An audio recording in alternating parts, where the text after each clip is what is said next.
All right, what's up, guys? It's time for This Week Unloaded. With right now, it's me and myself and Rich with a illustrious panel, as we said the other day, going. Gunpowder, I think's in the middle of something, so she may jump in here in a moment. So, speaking of the illustrious panel, we'll go through and start letting everybody introduce themselves. So, RL, what you got, man? Oh, not much. How you doing tonight, Tarda? I'm a black cat. I'm outdoors. I do gear reviews, gun reviews, and crappy live streams. How's that? That's pretty good. So, I guess the big question is, since you're a black cat that's outdoors, are you kind of like Jelsma? Do you do it outdoors too?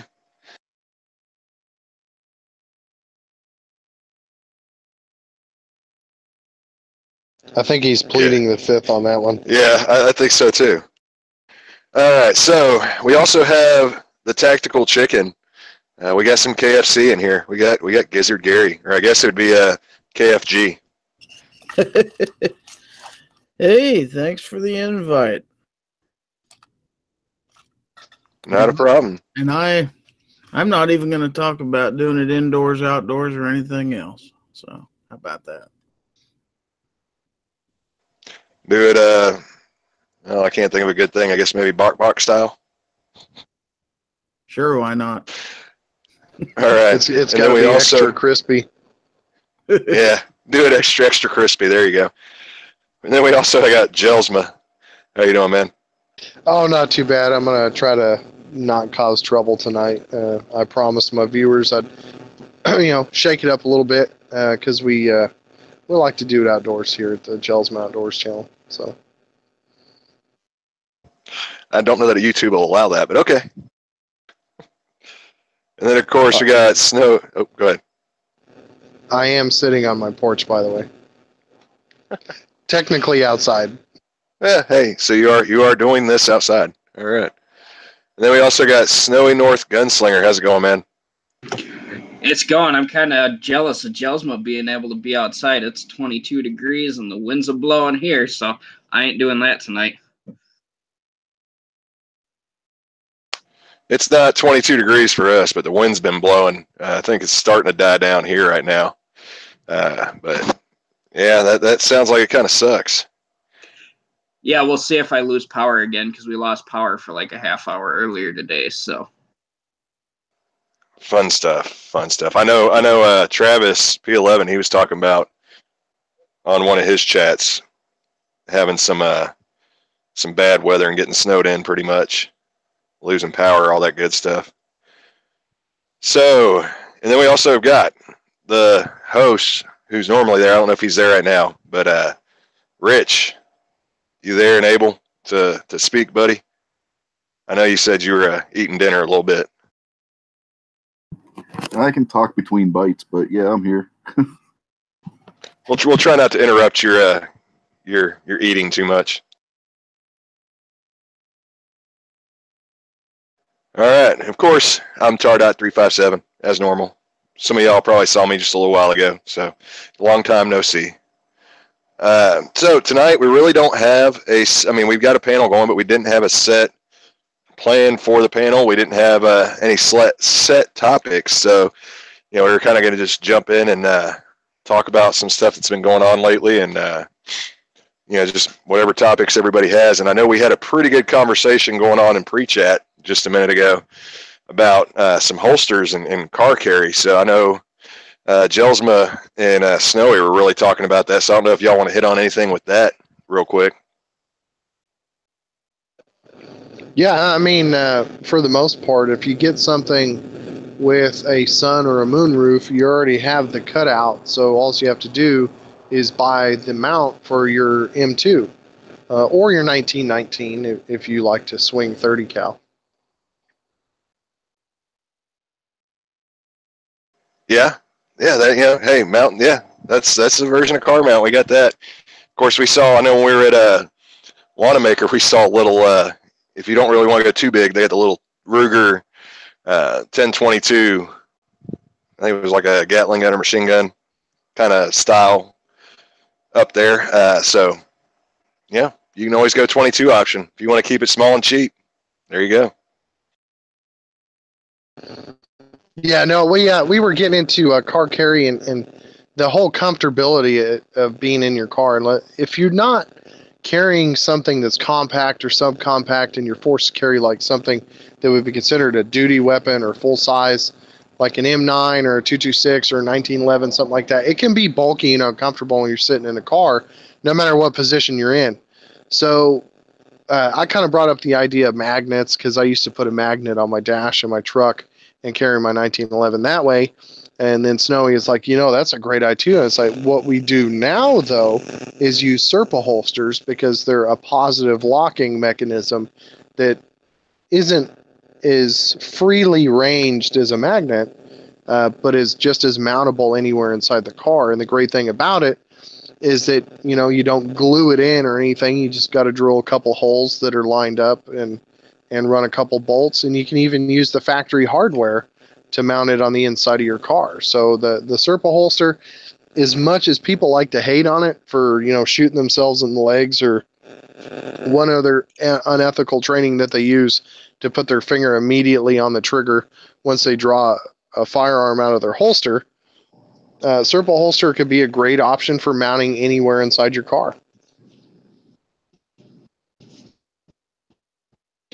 Definitely. Did you have anything on that, Snowy? Not really. I think you covered it. Like, my big thing is so I work as a security contractor, and then my fiance and I also drive a lot. So for us, it comes down to one of those things where the comfortability becomes a huge factor. There's sometimes where I am in one of our SUVs and I'm driving 6 to 8 to 10 to 12 hours. And when you are carrying a duty gun, plus on top of that, any extra gear that you may have, it does become a lot of weight on there. And my big concern is I'm 26 years old. I've already got a bad shoulder, so I'm trying to figure out ways to prevent myself and other guys on my team from getting continuous injuries. So having Jelsma kind of explain how they do it themselves with either the magnet or with the Serpa holsters is really helpful, because it's something that a lot of people don't think about is we all carry a gun and we carry it to protect ourselves. But the other thing we have to remember is we also have to kind of protect ourselves a little bit on injuries that come from adding extra weight on, such as lower back injuries and things like that. So it's kind of an important thing that I think a lot of people tend to not think about, but I definitely am glad that it's something that other people do kind of have ideas and thoughts on as well.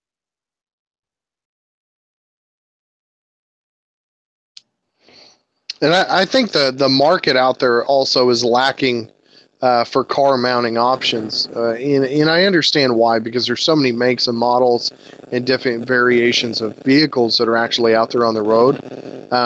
But one of the things that I like is I've seen handicap shooters do this, because they like in the state of Wyoming, you're able to shoot out of your vehicle if you have the waiver from the state for handicap shooting. They use the mounts on ATVs. They're like the little claw mounts, the rubber claws, and they use those to mount on like their door, and they just mount them on their door. You roll your window down, you put that mount down, and now you can actually hold a rifle one-handed as you're shooting out of your vehicle, legally, of course.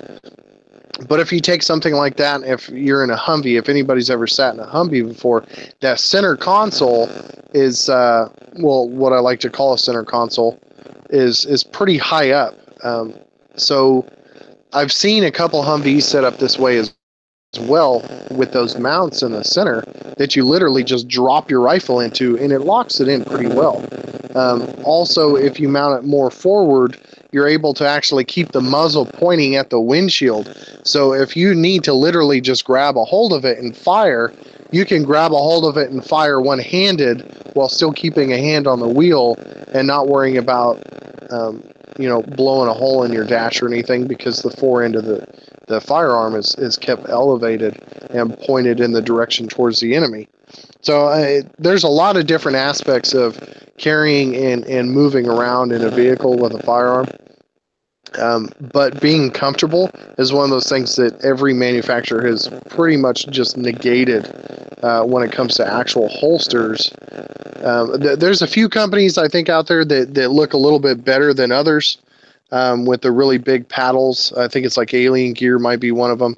But still, when you're sitting in a car like 8, 10, 12 hours a day, there's no manufacturer of holster out there that I know of that says, hey, our holster is going to be the most comfortable thing that you're going to carry absolutely every hour of the day.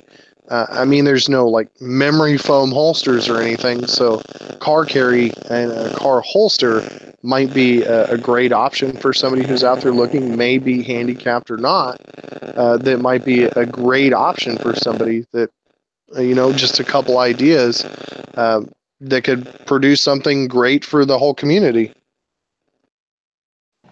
Oh, yeah. And it was kind of like y'all were talking about beforehand. Some of the states got weird laws like Texas. I know that's something you were mentioning where if you got a license, you're supposed to, what was it? If you carry it open, you're supposed to have it on your body. If you don't have a license, you have to have it off body. If you're carrying open. And really, and I'll kind of run it through the panel on what everybody does or thinks when they carry in the car. But normally I just sit in the car. I don't really do anything special. I don't put my gun anywhere. It usually stays on my hip, but I'm a pretty big guy, and most of the guns I carry, they don't really dig into me too much when I'm sitting in the car, and usually I'm carrying concealed, except for here lately with some of the vlogs I've been trying to do. I'll carry open, and usually it just stays on my hip. I don't have too much of a problem other than maybe the gun kind of pressing into the seatbelt a little bit. But before I did have my license, when I carried, I actually would use my center console, because in Texas, you can car carry, you can keep it in a locked console, or you can keep it in a console in your car, keep your car locked, all that, and there's no problem without a license. And that's what I used to do, is I used to just keep it in my center console, because we got a little crossover SUV, and that console sits low enough that if I got to get to it, I can reach in there real quick and grab it. So I'll kind of open that up. Anybody who's got any comments on that, or what they've done, or any issues they have with car carrying. And I saw Ellis jumped in, the outlaw himself. Indeed. Well, so one big thing is that I like to bring up for people is one thing to remember when you do start changing how you carry in a vehicle is, remember, you are going to have to train with that. So make sure you're actually going through and doing the training with it, because when you do have something mounted underneath the dashboard, say in a kick panel or something like that, it does become a whole different situation on how to draw that firearm from the holster. The other big thing to remember is you have a whole nother aspect that comes in, is if you're dealing with police and you do have it mounted on a kick panel. If you're in a state that is a no-informed state, but an officer's walking up there, odds are they're probably going to be able to see that holster. So you're probably going to want to tell them right away you have a concealed carry permit. But it's one of those things where I always try telling people is just remember, you are changing something that is going to be a little bit different. So make sure you're training yourself for it, and make sure you're going through and doing it consistently. Definitely. I mean, I usually say that with any kind of carry, whether it's in the car or just walking around. You want to make sure you train with whatever form of carry you do, whether you change it or not. You want to take the time to practice your draw, all of that. Obviously, practice unloaded. Don't do it with a loaded gun. But you got to also, and that's the thing, is when you start talking about like mounting it to a kick panel or underneath the dash or in certain areas in your car, you've got to really, I don't want to say before you do it, because you kind of got to get it mounted before you start practicing to a point, but you want to get an idea. Are you going to actually be able to draw easily from that location?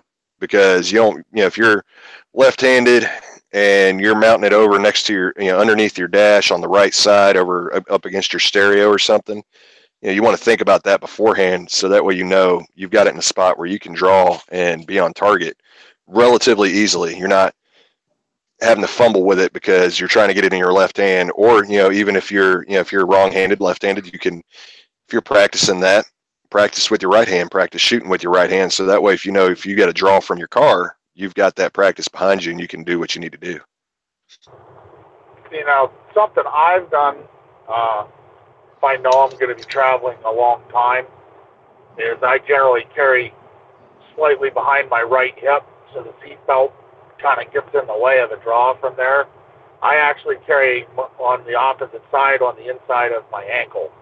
So if I know I'm going to be on a long trip, I'll carry my backup gun, or a backup gun, or a smaller gun on the inside of my left leg. And if you sit in a chair and practice that, it's actually not too hard to draw from that position. You can just pull your leg up and draw it. Yeah.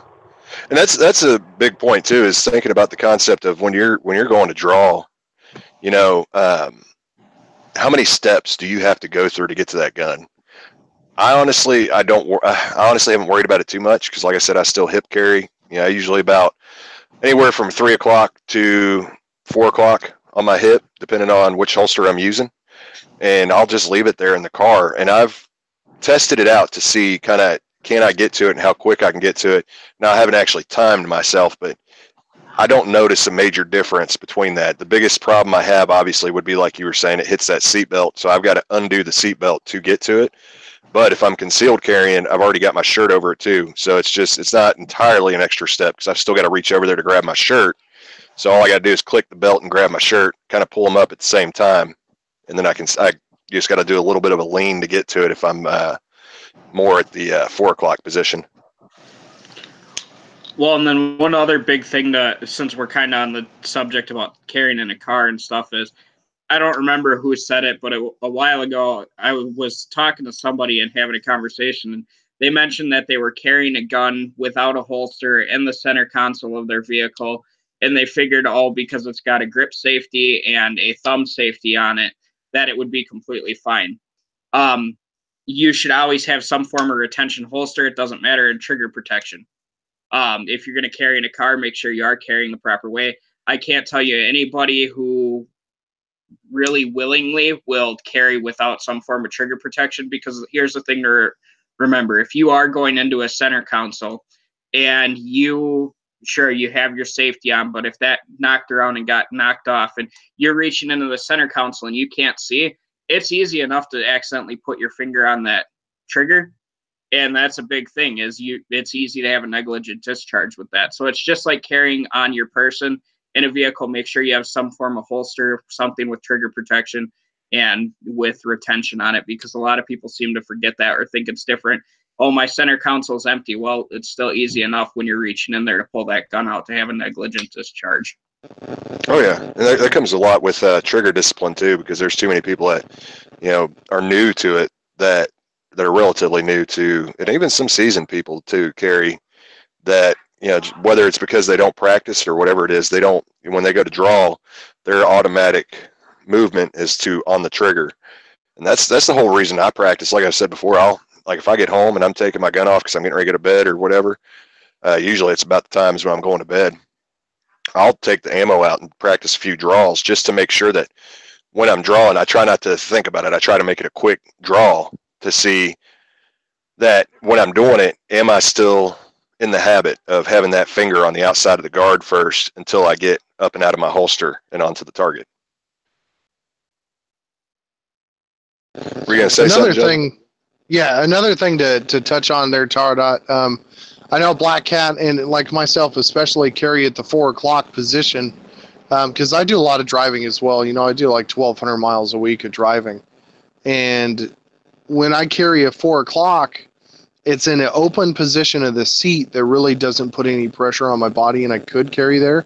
The only thing is, if I was in a traffic stop situation and I have to inform the officer that, hey, guess what? My gun's exactly right next to my seatbelt. So if you ask me to get out of my car, I'm technically reaching for my firearm. Could also be an issue there. The state of Texas, 90% of the time, if you're in the rural area like where I'm at, they're going to get you way off of the shoulder and they're going to ask you to step out of your vehicle. So having that firearm in that position while you're in the vehicle may not be a great thing.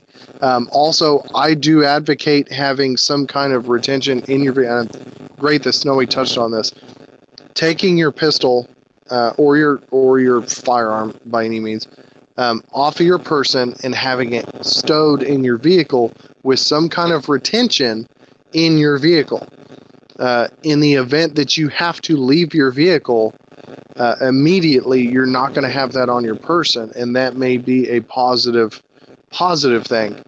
Number two, in the event of an accident, it's not going to be on your person, so there will be no reason for any medical help to stop their medical help because of the region of the area of the country that you live in. And the third reason of that is it's just smart to get it off your person because of, traffic stops, uniform officer, DUI checks, whatever, or what have you. Anytime anybody walks up to your vehicle, you don't want to seem like you're actually reaching for something when you're actually not doing that. Well, if that makes sense. Yeah, and I would even take it a little bit further. If you carry on body when you're in car, I started making it a habit to put my wallet, because that's going to be the thing, is that if you're getting pulled over, whether you're speeding, whatever it was, if you're getting pulled over, cops coming up to your car. In Texas, at least, there's two things they're asking for: your license and your insurance. Well, it's a good idea too, to a point. If you're going to carry on body, maybe for guys out there, maybe take your wallet off body and put it like I have a little slot right there next to my radio. That way it's right there. If I'm getting pulled over, I know ahead of time I can get the information out before he gets there. If he's there and wanting to talk to me, I can tell him, hey, I've got my carry license and I do have a weapon on me. And if he's telling me to follow through, go ahead and get maybe my license or unbuckle or whatever. If he's telling me to get my license, it's not at my waist where my gun's at. It's right there. I can tell him, well, my license is right here. My gun is on my hip. So he knows if he sees any reaching to my side, he knows that I'm not going for the gun because I'm actually reaching for my radio or toward my radio because that's where my wallet is. My gun's down on my side. Like you were saying, I haven't had to experience yet, but they'll tell you to get out of the car. And a lot of cases that I've seen. Now, like I said, haven't experienced it, so I don't know how often it happens. But there's a lot of cases I've seen where they will ask you to step out.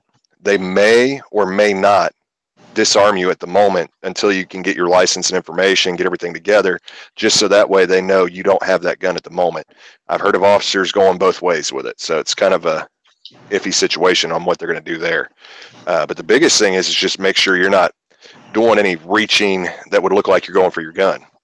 And of course, if they know where the gun's at and they're telling you to, and I've heard officers say this one that I've worked with previously when I've done security, things like that. They've told me that when you tell them, hey, I've got my license, I've got my gun is on my right hip at about the 4 o'clock position, or if you just say it's on my right hip, when they ask you to get out of the car, at that point they know where your gun is at. So they're going to be a little more cautious, but because you let them know that information ahead of time, they're a little more comfortable about it. So that goes for a lot of people that are even in states that are not informed. Letting them know, it's kind of a courtesy to a point. You're kind of telling them, hey, I do have my license, I do have a firearm. So, if they happen to see your firearm some way, shape, or form, maybe they came around on your passenger side or something.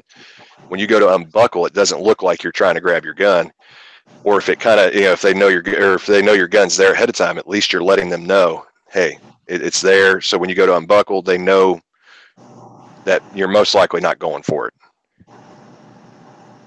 That's another point to put on there too, is letting the officer know beforehand. The first thing he walks up to the window and says, hey, how you're doing, or do you know how fast you were going? Yeah, immediately let him know, as officer, I have a Texas license to carry, or I have my CCW, or whatever you want to say, but let them know that. That immediately changes their mind, their frame of mind, and that can actually get you out of a ticket by them thinking it's like, well, okay, the guy's a CCW, and he's already a law-abiding citizen because he's already went and taken the steps to do all this thing. Maybe it's just a one-time offense that he was doing 75 in a 70 zone. It could be an honest mistake for any of us. Here's your warning. Have a nice day.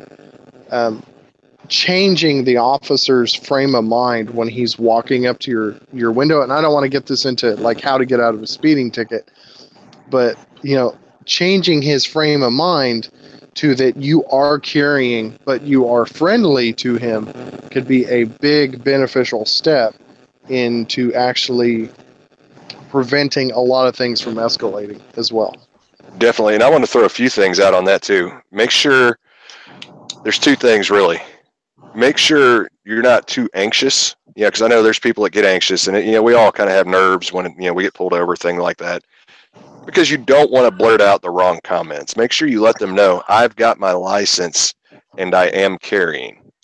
Don't you see it all the time on some of these videos where they're doing little jokes of how not to approach an officer, and you don't want to be the one going, I've got a gun, and now you freak the officer out. It's hey, I've got my license, and like in Texas, if I've already got my information out before the officer's coming up to the car, I can give him my carry license with that and say, hey, I do have my carry license. I am also currently armed. My gun is on my hip, blah, blah, blah.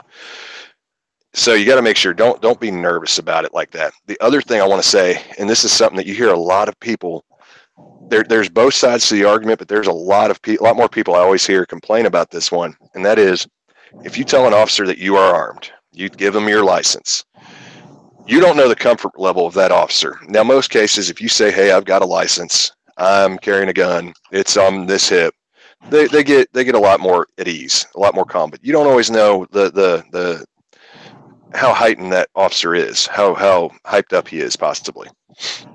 If he asks you to get out of the car, and usually the videos I've seen on it, they'll normally kind of politely ask, well, would you mind stepping out of the car for me? Get out of the car. If they disarm you, allow them to do it. The problem I see is the people, and the reason I'm bringing this up is the people that get up in arms about it. You'll see an officer, and there was one that was in Dallas a little while back. The guy didn't get shot, anything like that. He put the video out on YouTube or Facebook at whatever it was, and he was throwing a temper tantrum about it. I think he ended up arrested, but it was because he kept consistently raising hell with the officer and interfering with their job. Most cases, if you comply, you'll get moved along a lot quicker. And then if they happen to do something that is unconstitutional, or if they happen to do something that is outside of the realm of their job, now you've got something you go back to that department with. Now you've got something that you can, if it's serious enough, there's a lawsuit. But just because they're trying to worry about their safety, that's the thing you always got to keep in mind is, we're always worried about our safety and our gun and we're carrying and blah, blah, blah. That officer is worried about their safety. They know you've got a license. They know you've got a firearm. But even though we all know that people who have their carry licenses usually are some of the most law-abiding citizens, we've had several instances, there have been some, where there have been people doing stupid things while they have their license. There was a lady, I forgot where it was, that was outside of a Home Depot, and somebody had stole something, took off out the door, jumped in the car, and started taking off. And I forgot what all the details were exactly with the shoplifting incident, but she popped out her gun in the parking lot, started firing like crazy at the car. A situation like that is something that puts people in high stress and high tense whenever they know you've got a firearm, even though you've got your license. So yeah, that's kind of a big thing that I like that's being brought up. There's 2 points I kind of want to bring up. So I know my camera probably is real shitty, but I live in Wisconsin, so I live in a do not inform state. But I have learned that it calms a lot of officers down and makes them more at ease if you're upfront about having a concealed carry permit right away. Most of the times, most of them will crack a joke with you and say, as long as you don't reach for yours, I don't reach for mine, which is a good thing to have. So what I do is when I get pulled over, I go like this. I have my driver's license sticking out of the top, but right in front, I have my concealed carry permit. I don't care that my address is shown because I don't live there anymore. So, but it's better to do this, and I hand it to them. That way they know, hey, I'm lawfully and legally allowed to conceal my firearm, and here's my license, and then there's my driver's license as well. So it makes them more at ease, and it makes a lot of the situation go by a lot faster. And they tend to respect that a lot more if you're upfront with them, and even if you don't have to inform them, if you do, it's a common courtesy, and a lot of officers prefer that. The other big thing I like that was mentioned was Jelsma brought up the fact of if you're in a car accident and you are carrying on your body, it can prevent a lot of medical care from potentially happening. So here's the thing. EMTs aren't trained to remove a firearm and to unload it and make it safe. People in emergency rooms aren't trained to remove a firearm and make it safe.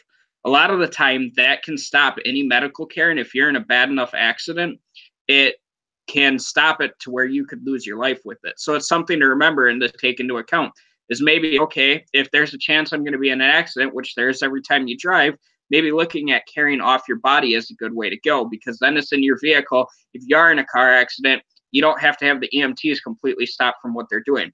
And mind you, my fiance is an EMT. I know a lot of the guys that are on the same fire department with her. I know a lot of people that work in emergency rooms. They may know how to deal with a firearm, but the typical response in a hospital is to have the security come down. And if security comes down and can't deal with that firearm, then they have to call in the local police. Well, the time that it may be for the local police to get there may be the time that you needed to get yourself taken care of to save your life. So it's something to remember and something else to take into account as we are talking about potentially carrying in a mounted holster in your vehicle instead of on body when you are in your vehicle.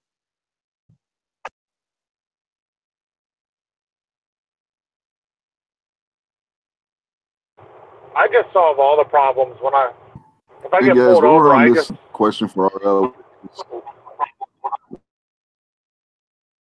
What was that? Oh, yeah. Can you guys hear me? Yeah. I don't know if you heard me or not. Okay, I got a question for RL, which is related to this topic. Well, him and I both have to go to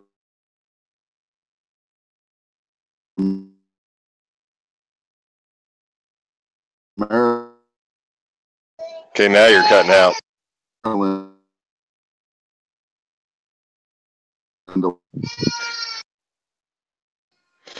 Yeah, now you're cutting out. We're losing you there, or at least I am. I don't know if anybody else is.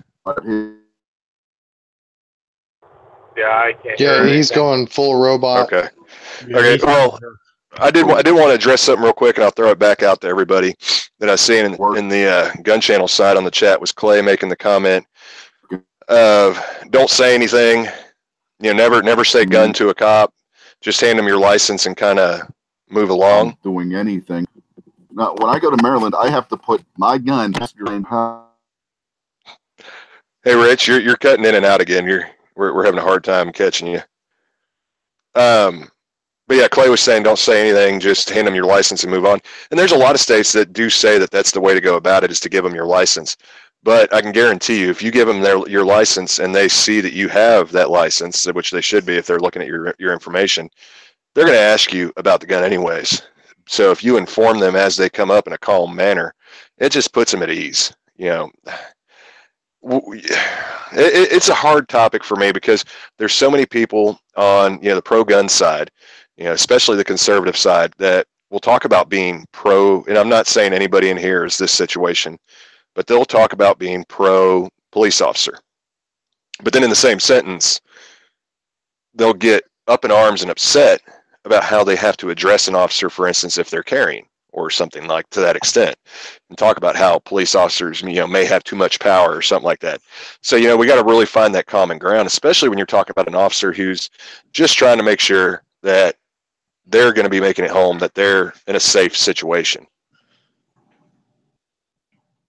So I'll add to this because I look at it all as completely situational. I go through different states, but my primary state is in Pennsylvania, which isn't. There's no duty to inform. Now, if I get pulled over by my house out in the middle of the state in the rural area, I can inform the cop, and it's going to probably go pretty well. If you get pulled over in Philadelphia and you mention gun, you're going to get friggin' out of the car, possibly thrown on the ground. They're going to remove your gun, empty it, possibly disassemble it, which has happened before, and all kinds of other crap. So you might want to consider not saying anything in that instance. You know what I mean? Well, and see, with us being an informed state, we really don't have a choice. And I've never really seen where a whole lot of people have had issues, like even in Dallas. There's been the few videos, like I did say, the one that the guy posted, but at the same time, the issue he had was also somewhat self-created because he was he was almost borderline playing the sovereign citizen game of I'm not going to tell you anything. I mean, he gave his information, said he had a CHL, all that, but he played the game of, I'm not getting out of the car. I'm not getting out of the car. And, he started just antagonizing the whole situation. So that's the big problem is, you don't want to antagonize it with the police officers because then you possibly bring it to a whole new level of tension. And that's a different story. You're never going to win an argument on the side of the road with a police officer. It's not going to happen. That's not the place to argue points of law and constitutionality. Exactly. And I say I've never had to inform an officer. I actually take that back. I never had to inform an officer in Texas. I did go to Oklahoma. It wasn't during the Tulsa trip, but it was during a trip we went up there because of a family member death on gunpowder side. Probably, I think it's been about 2 years now, maybe 3. We went up there to gather personal items, stuff like that. And we ran into a situation with one of the neighbors. It's a long story, but we had to call the cops out because of this neighbor. Well, cops came out, and Oklahoma has a duty to inform. I had a gun on my hip. The officer was talking to me at one point, so I did let him know. I was like, officer, I do have a firearm on my side. I just want to make sure I do have my license. I went through the whole bit with him, and he's just like, well, as long as it stays there, I don't care, and moved on. And Oklahoma, you got to understand with Oklahoma, they've got a whole different set of laws than most states because they'll recognize pretty much any state's license. And it goes to the point that, say you're from a constitutional carry state, and believe me, I looked it up again to make sure I was right the other day before we left for Tulsa. If you're in a constitutional carry state, they acknowledge your constitutional right to carry. You just have to have your driver's license to prove you're from that state. Now, the issue you could run into there is not every officer is going to know that what all states are constitutional carry. So it may benefit you if you're in one of those states to go ahead and just get the permit too. So when you're out of state, it makes it easy. But they have that law in the books where if you've, Gary, I think y'all have constitutional carry in Kansas. Yeah. If you're from Kansas and they say something, you don't actually have to have the whatever it is y'all have, CHL or whatever your form of permit is. You don't have to have that because you're constitutional carry. Right. But it does benefit. It does benefit though. Yeah, I do have one, but I don't have to. Exactly. But Oklahoma is the only one I've seen that really follows that trend that I know of. But that's kind of like one of those oddball laws they have. Yeah. Did you guys hear my question for RL? Because right about the internet went all screwy. No, we didn't. You got into the question, and it just you went full on robot. Okay. Yeah, I was just wondering because, like I was saying, when to introduce it, we both go to Maryland a lot, and if I go to Maryland, have to put the gun in the trunk, ammo in the passenger compartment. How do you handle that situation in a semi? Because you don't have the trunk to separate them. They have you put one in. Have 2 lock boxes, one for the ammo, one for the firearm, for the state law. How do they do that? If you read FOPA, there's a provision in there. I'll stop for a second. FOPA, for nobody that knows, is the Firearm Owners Protection Act. If you're traveling with a gun through a state that does not honor your carry permit, you have to abide by those rules, which are generally, if you have a trunk on the vehicle, the gun has to be locked in the trunk and the ammo has to be separated and locked in a separate compartment in the vehicle. There is a provision, it's the same it would be for like a pickup truck, is if the gun is separated and cased and the ammo is in a separate case or compartment, that you can travel through that state. So if you were in, say, like a big truck, if you put the gun, say, in like in my vehicle, I keep a small, one of those just cheap small Walmart gun safes that's cable locked in my trunk for when I travel in that. So you would put it in like that, and maybe in your bunk area, and then if you have a locking compartment up in the cab, you could lock the magazines up in there to travel through there, and you would still be covered under the law. Yeah, they're basically just trying to put a bunch of steps between you and the gun to make it harder for you to get to it, basically. Right, and that's for states that don't honor your permit. You got you guys have it kind of easy living in the South and the West and everything. You don't run into that a lot. If you travel in the Northeast, like I'm in PA, for me to go almost anywhere, whether it's work or whether it's on my own, I have to travel through a state that not only doesn't honor your carry permit, but is fairly hostile towards you actually owning and carrying a firearm. Namely, if you got to go north, you're going through Maryland and Massachusetts, or south, you're looking at Maryland or Jersey, you know. Oh yeah, we do have it easy in the South a little bit. I mean, and like I've said before, I actually have a non-resident permit through Virginia, just because when I got my license, that was back when Texas charged $140 just for your license, and I was like, yeah, we're not going to pay $300 just for licensing fees for me and gunpowder. So we looked into it and did the Virginia one. But long story short, we both have shot firearms plenty of times before that. We had our guns for carry before that, practiced all that stuff, so we were pretty comfortable with it. But back to the topic. Yeah, in the South we do have it pretty easy. Even with my non-resident permit, pretty much any state I go to right around Texas is acknowledges that permit. The only state that I actually travel to semi-consistently that doesn't recognize it is Michigan, and that's only because they don't recognize any non-resident permits. So here's a question for everybody on the panel. It kind of goes with what you were just talking about a little bit, Tardot. So if you are, say, my example is I live in Wisconsin, and I'm a Wisconsin resident. In order for me to be able to lawfully conceal carry, as a resident, I have to have a Wisconsin license. But from the sounds of it, from down in Texas, you don't actually have to have a Texas permit. They'll honor an out-of-state, even though you're a resident of Texas. Yes, they will. And I think a lot of that falls to also, I don't know if Wisconsin does it, but I noticed that a lot of the states that kind of follow that trend tend to also have non-resident permits themselves. Because Texas has a non-resident permit. You can get and it being any other state, and get a Texas permit. Now it's cheaper, but back when it was $140 just to get your license, I don't see why anybody would do it. But it's always that option. But a lot of people also recognize the Texas license. A lot of states. But yeah, Texas is one of those. I think it's because a lot of it has to do with them having their own non-resident. They accept it, even if you're a resident of Texas, you can get a out-of-state license and carry in Texas. There's been a lot of. There's a reciprocity agreement in between, I think, 26 states as well. And those 26 states, most of those are in the South. You can pretty much tell if you're in a more liberal state if your state doesn't have a out-of-state licensing permit for CCW. Yeah, definitely.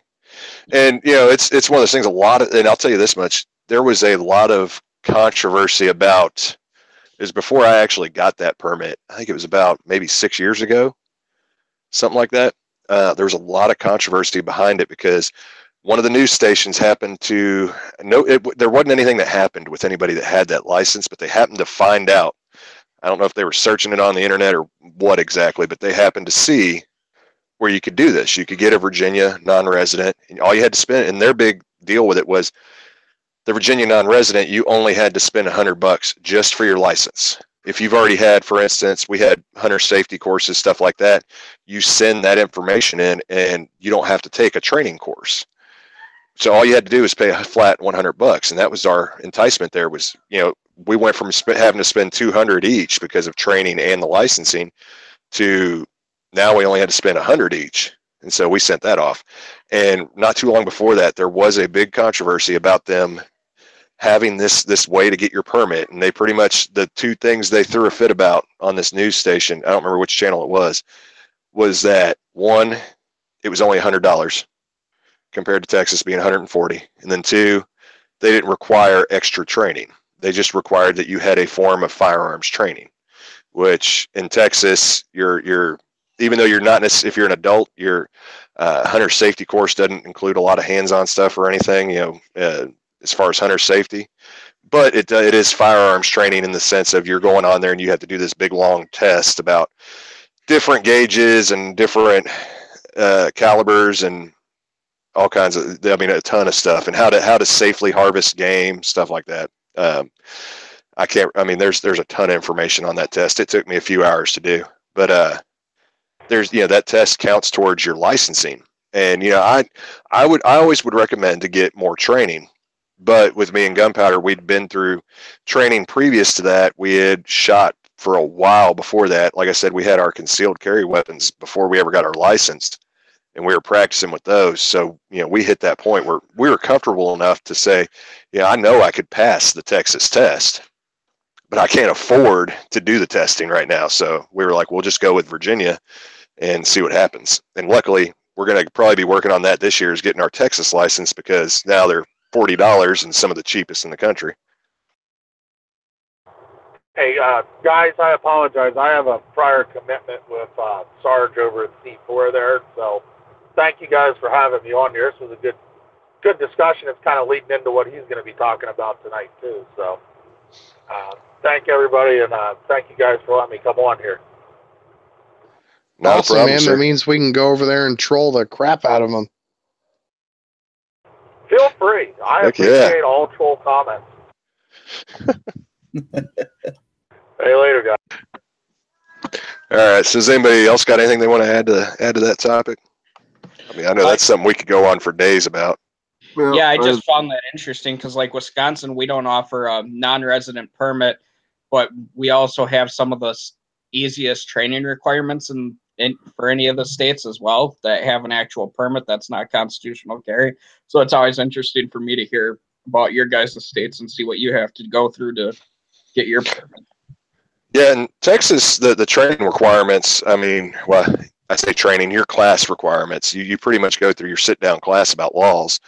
Even though I haven't taken it, I know all about it. I've read on it, studied it, all that stuff. But you go through your sit-down stuff about laws and what's legal and what's not. And then when you do your actual shooting exam, if I remember right, it's 3, 7, and 15 yards is your exam. You do 50 shots, and I think it's like 20, 20, and 10 or something like that. So, I mean, 15 yards, that's kind of a drastic for a self-defense shoot. But if you think about it in the concept, because you have to get a 70%, I think it is, or 75% or greater. If you think about it in the concept of that and the numbers and how many shots you have to land on target, you could honestly hit your shots at your 3 and 7 and then miss every single one of your 15-yard shots and still pass. See, I find it funny that you guys, to get your concealed carry permit, have to go through and actually shoot to get it. Up here in Wisconsin, we don't have to. The only time I've had to actually attend anything to do with the range to get a permit for Wisconsin is my license to carry a gun as a security contractor. But other than that, we don't even have to go out to the range and shoot at all. We have to attend a 4-hour class and then submit paperwork, and then we're good to go. Oh, yeah. Our class, if I remember right, and Jelsma may be able to correct me if I'm wrong, I think it's 6 or 8 hours is your minimum amount for that class. It used to be something like 12 or more. It used to be pretty much damn near a two-day class. Yeah, it used to be a 2-day, but as soon as we moved to Texas, that year it actually changed to a 6-hour requirement, I do believe. Of course, everybody check your local laws, but...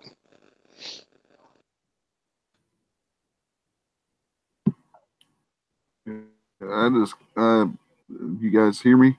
Okay. Yep. All right. I want to make sure. I just had a question for Gary.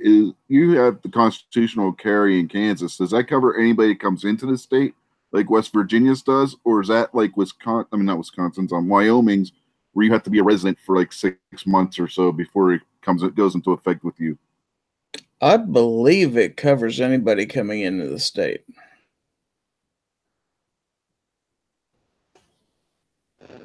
Now in Wyoming, it's actually not 6 months. It's as soon as you apply and receive your driver's license. As soon as you have a Wyoming driver's license, then you get constitutional carry. Okay. So you pretty much have to be a full-on citizen, have your license and everything. Yeah, I don't remember what I was watching, but they were saying it was 6 months in Wyoming, so maybe that's why I was thinking 6 months. But you live there, so you would know. Yeah, and the only thing you need to get a driver's license in Wyoming is 2 bills, and like some other form of verification that you actually live in the state. So it's not too terribly hard to actually get a driver's license in Wyoming. I mean, most people who live there don't leave, so it's probably one of those convoluted things that's like, oh well, 6 months is a good time frame to put in the news, right?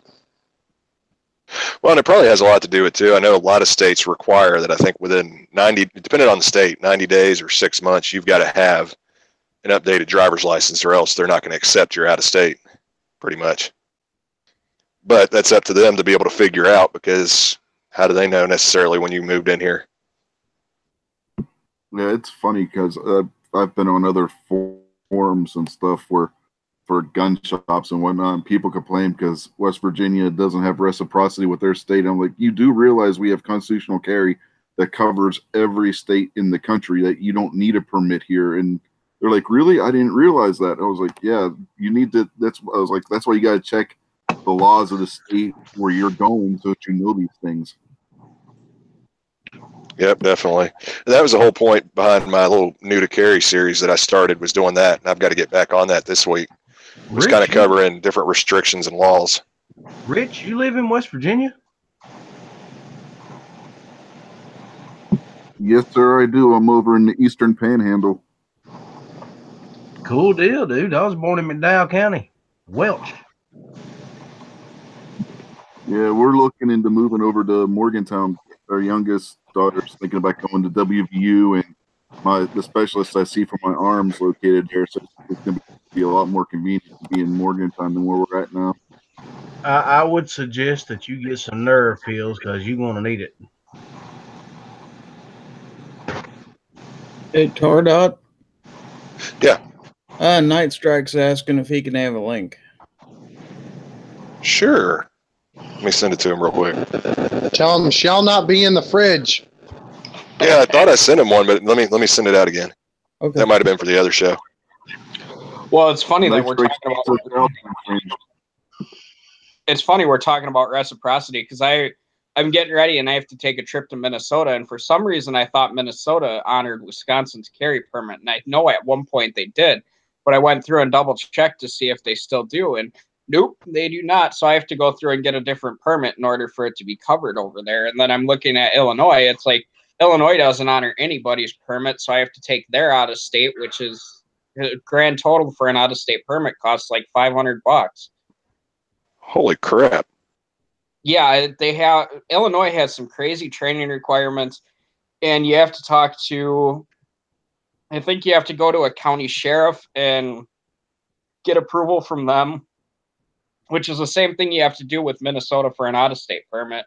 But Illinois, I think it's like 24 hours training requirement for out-of-state.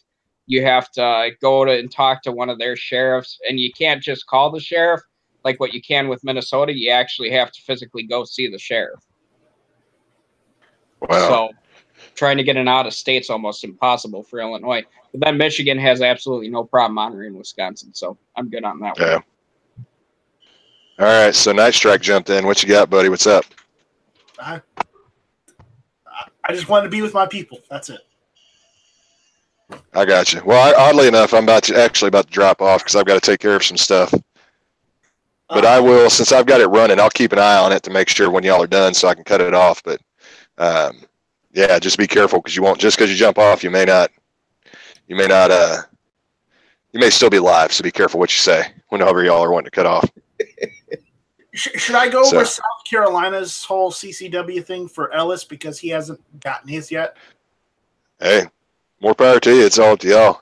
Y'all have a good night. Y'all have a good night. Night Strike. Yes. Take it easy, Tar. I think I got it covered, brother. I've took that class in 3 different states. I don't think I need any more help with it. To me, this is just a refresher course. Sure. All right. If you think you've got it, then we're good. I'm pretty sure. But I appreciate your offer. That was kind of you. And by the way, for those of you who are wondering, GunTube isn't going anywhere. No, it was the guy that was trying to steal GunTube from me that decided to close. So was that GunTube with a Y? No, I think it was Gun Tube Do It Outdoors. Hey, that's a good idea. I'm gonna have to get on that. Oh Lord.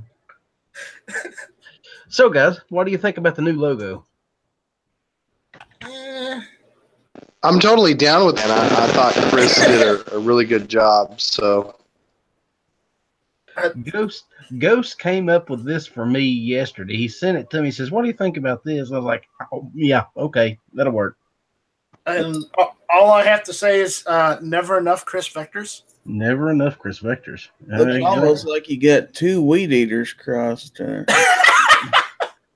They do kind of look like weed eaters. It's true. Just how they're designed. what else? What else are you supposed to use Chris Vectors for?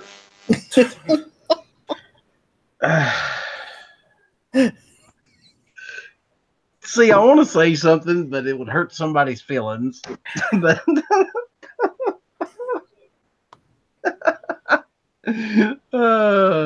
poor Night Strike. We'll just leave it at that. Poor Night Strike. Ellis, don't say anything you're gonna regret. That's all I'm gonna tell you. Ooh. Mm-hmm. I don't regret anything, brother. Nothing. All right, so before we get into too much of our free-for-all and go way down the rabbit hole, we were previously talking about vehicle carry. How do you vehicle carry there, Night Strike? Glove box, mostly. Oh, I think Night Strike's the one I was talking shit about earlier. About putting it in there with no holster and no retention. Yeah, I believe that's who it was. Because we were like chiding him on the one chat a couple weeks ago about that. It's a 1911. It's got a manual safety. It's fine. Uh-oh. No, you're exactly right, Snowy. That is exactly who you're talking about. Oh my God! What is wrong with your microphone? Mine? Yeah, you got something going on, Jalsma. You sound like Snowy, but not really, because his mic is actually clear. Well, I'm standing in my gun safe. Is it crackly or is it echoey? It's crackly. Wait a minute. You got a gun safe big enough to stand in?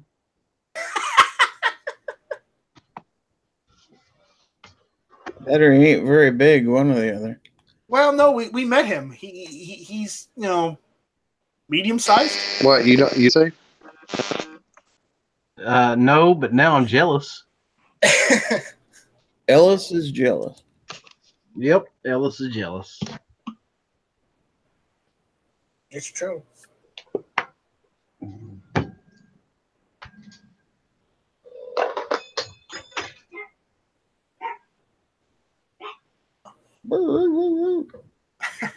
Free dog. I just got $400 on PayPal. For what? Congratulations. I got to figure out what the hell that's for. I think I know what it is, but it was just a random email that just came through. Spend it really quick, man. Yeah. Nah, if it's who it came from, I know exactly what it's for. And he is in the... I helped take care of some stuff for him. He's in the military, and he just got back from, I think it was Afghanistan, after being gone for about a year. So I take care of some of his bills and try to help him while he's over there. So, yep, that's exactly what it was. Sweet. Now, I will say one thing. I'm pretty guilty of just opening up a center console and dropping a revolver into it. The other thing with that comment, though, is that my center console has nothing else in it. So the only thing that's going in it is a revolver. So, seeing like that, I'm kind of okay with. My biggest thing is it's really simple, especially on the way that some of these center consoles are made now, is for a finger to accidentally go into that trigger. And something like a 1911 is where I mainly have the concern with it, because if that safety does get switched off, and a lot of those do have the larger thumb safeties on it, if it's got more of a minimalistic, but the 1911 has such a light trigger that if you are reaching in there and that gun is shifting, your thumb or your finger somehow goes into that trigger, I mean, I just see that as an easy access point for accidental discharge. Well, you see that, but what you're forgetting one very important thing. The grip safety, which a lot of people tend to have those disabled. They're easily enough disabled. That's a big thing for me. I don't disable the grip safety because it's there for a reason. See, and you're one of the smart people. That's one thing that I'm big on is if it's a gun that you have the ability to go through from the factory, like what is it, the PX4 Storm, and change it to just a decocker instead of a safety and decocker, that I'm okay with. But for some reason, it's become a trend that I've noticed a lot lately where people go through and bypass certain safeties that are just meant to be on that gun completely. Let me put it this way. The military asked John Moses Browning to put it in there. And he did. And it worked great. So anybody who takes it out thinks they're better or they know better than the military or John Moses Browning. I'm telling you right now, they're wrong on both counts. Well, I'm telling you right now that if you're throwing a 1911, even if it has a grip safety that works in a glove box without something covering the trigger guard, you're just asking for problems. Hopefully you're not doing that. Thanks for Too Hottie for saying that for me. But the whole reason the United States military, aka the Army, asked John Moses Browning to put a grip safety on it is because how many times has a negligent discharge happened with the old model Colts because people were carrying them cocked and locked? Basically a lot. The whole reason of the grip safety is like, we know people are not going to do what they're supposed to do, so let's go ahead and add this extra feature so at least we know the dude's hand is on it, so we can, basically string him at the post and get him in, basically it's going to be in a time of war, so if dude shoots somebody else, we're going to be able to freaking hang him and make him an example of why you should not do this. That's the whole reason for the grip safety on the 1911. And I know it wasn't asked, but to me, throwing that thing in a glove box, a center console without something covering your trigger guard is just as insane, just as irresponsible as Mexican carrying. I mean, just plain and simple. Exactly. Okay, so there's a different concept with it, with something that's a true double action with a 9 to 10 pound trigger like a Beretta 92 or a revolver. Why it's slightly better, but not as good. Yeah, slightly better. This isn't even something that we should be splitting hairs on. This is just something that if it's going to be stowed in a certain area, whether it be Mexican carried or whether it be in a glove box, something should be covering the trigger guard. Yeah, and for me, the big thing that I look at from it, and I guess this comes from a security contractor side, is we don't train until things go right. We train till things go wrong. And essentially, my philosophy on not having retention or not having something around the trigger is you're training for everything to go right all the time at that point. For some reason, that grip safety doesn't get engaged inside a glove box. Their manual safety doesn't get knocked off. For me, that's just training till it's right, to where I just want to train till it's wrong, because I know if I'm training till I'm wrong, I can go through and actually correct the error. That's why Mexican carry is such a dumb idea. I actually have called people out for it, and a lot of people don't like getting called out for that stuff. And I'm not trying to pick on you, Night Strike, because I like you. I think you're a good guy. I don't think anybody's picking on Night Strike. No, I understand what you guys are saying. It's just when the 1911 is the only thing in that glove box, I don't see a reason why to add more things to it, make it much harder to pull it out in case I need it. Well, my big thing would be is just to be on the safe side deal. And like we were talking about earlier, is there's a couple different options you can look at for it. But like Jelsma said earlier, is find a holster that you're able to just mount in there. And most of the time, that's going to make it easier, because the thing you're thinking about is if you are putting it into a glove box or you're putting it into a center console, just because you're putting it in there and that's the only thing that's in there doesn't mean it's actually going to be easier to get because shit slides around in both of them. That's just being honest. Totally. It moves around, it slides around. So sliding odds around are in there, it's banging around in there. Yeah. And odds are is it's just going to become harder for you to get to at that point. And we have to train people, and that's part of what my job is at the security contractor. We have to train people to draw out of a vehicle, be able to shoot out of a vehicle, be able to handle everything. And that's one of the big things that we always teach them is you don't want to just have stuff rolling around, floating around in a car, because then it moves around when you're driving. Make a left turn, right turn, go for a 55-mile-an-hour cruise down a curvy road. It's going to move around. It could flip. It could be in a position where if you have just a holster mounted in the center console or under your kick panel on your car, or even in the glove box, I've seen some people do, you know that gun is 100% going to be in the same spot every single time. And then it's a matter of muscle memory. So your muscle memory, like Night Strike's talking about being able to put this thing in a glove box or center console. I'm not sure which one. I don't know what he drives. But, I mean, where you unholster and put that thing into your glove box or console is not where it's going to be at the microsecond that you need it. It's going to have flipped around, flopped around. It could be barrel up when you go to grab for it. There's so many different things that can go on, unless you're putting it in a spot that is so tight that it's holding it as securely as a holster will. And what Snowy North is saying is 100% correct. If you have to put it in something like that, drill a holster into your glove box. I mean, secure it.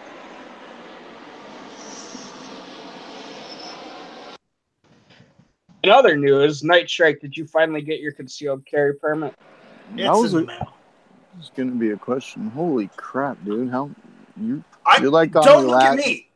I'm waiting on them to get off their ass and actually send it. Okay? No. I'm expressing frustration on your behalf because I did everything. Because even, what is it? Even including taking the class. So because what is it? 90 days tops. Remember, in South Carolina, like some of the South, you can keep a gun in your glove box without a permit. So, because your car Castle Doctrine extends to your car in some of the southern states. So, I'm covered there at that point for that. If I don't get out of my car, and that brings up a good point that I'm kind of curious about is if the Castle Doctrine extends to your car in the state of Wisconsin. I have to look at that. I don't think it does. And what I'm curious about when it comes to that is even if it does extend to your car, does that mean you're able to conceal a weapon inside said vehicle? In Texas, yes. In South Carolina, yes. In Wisconsin, no. Because I in Washington cannot conceal a weapon inside my vehicle unless I have a concealed weapon permit.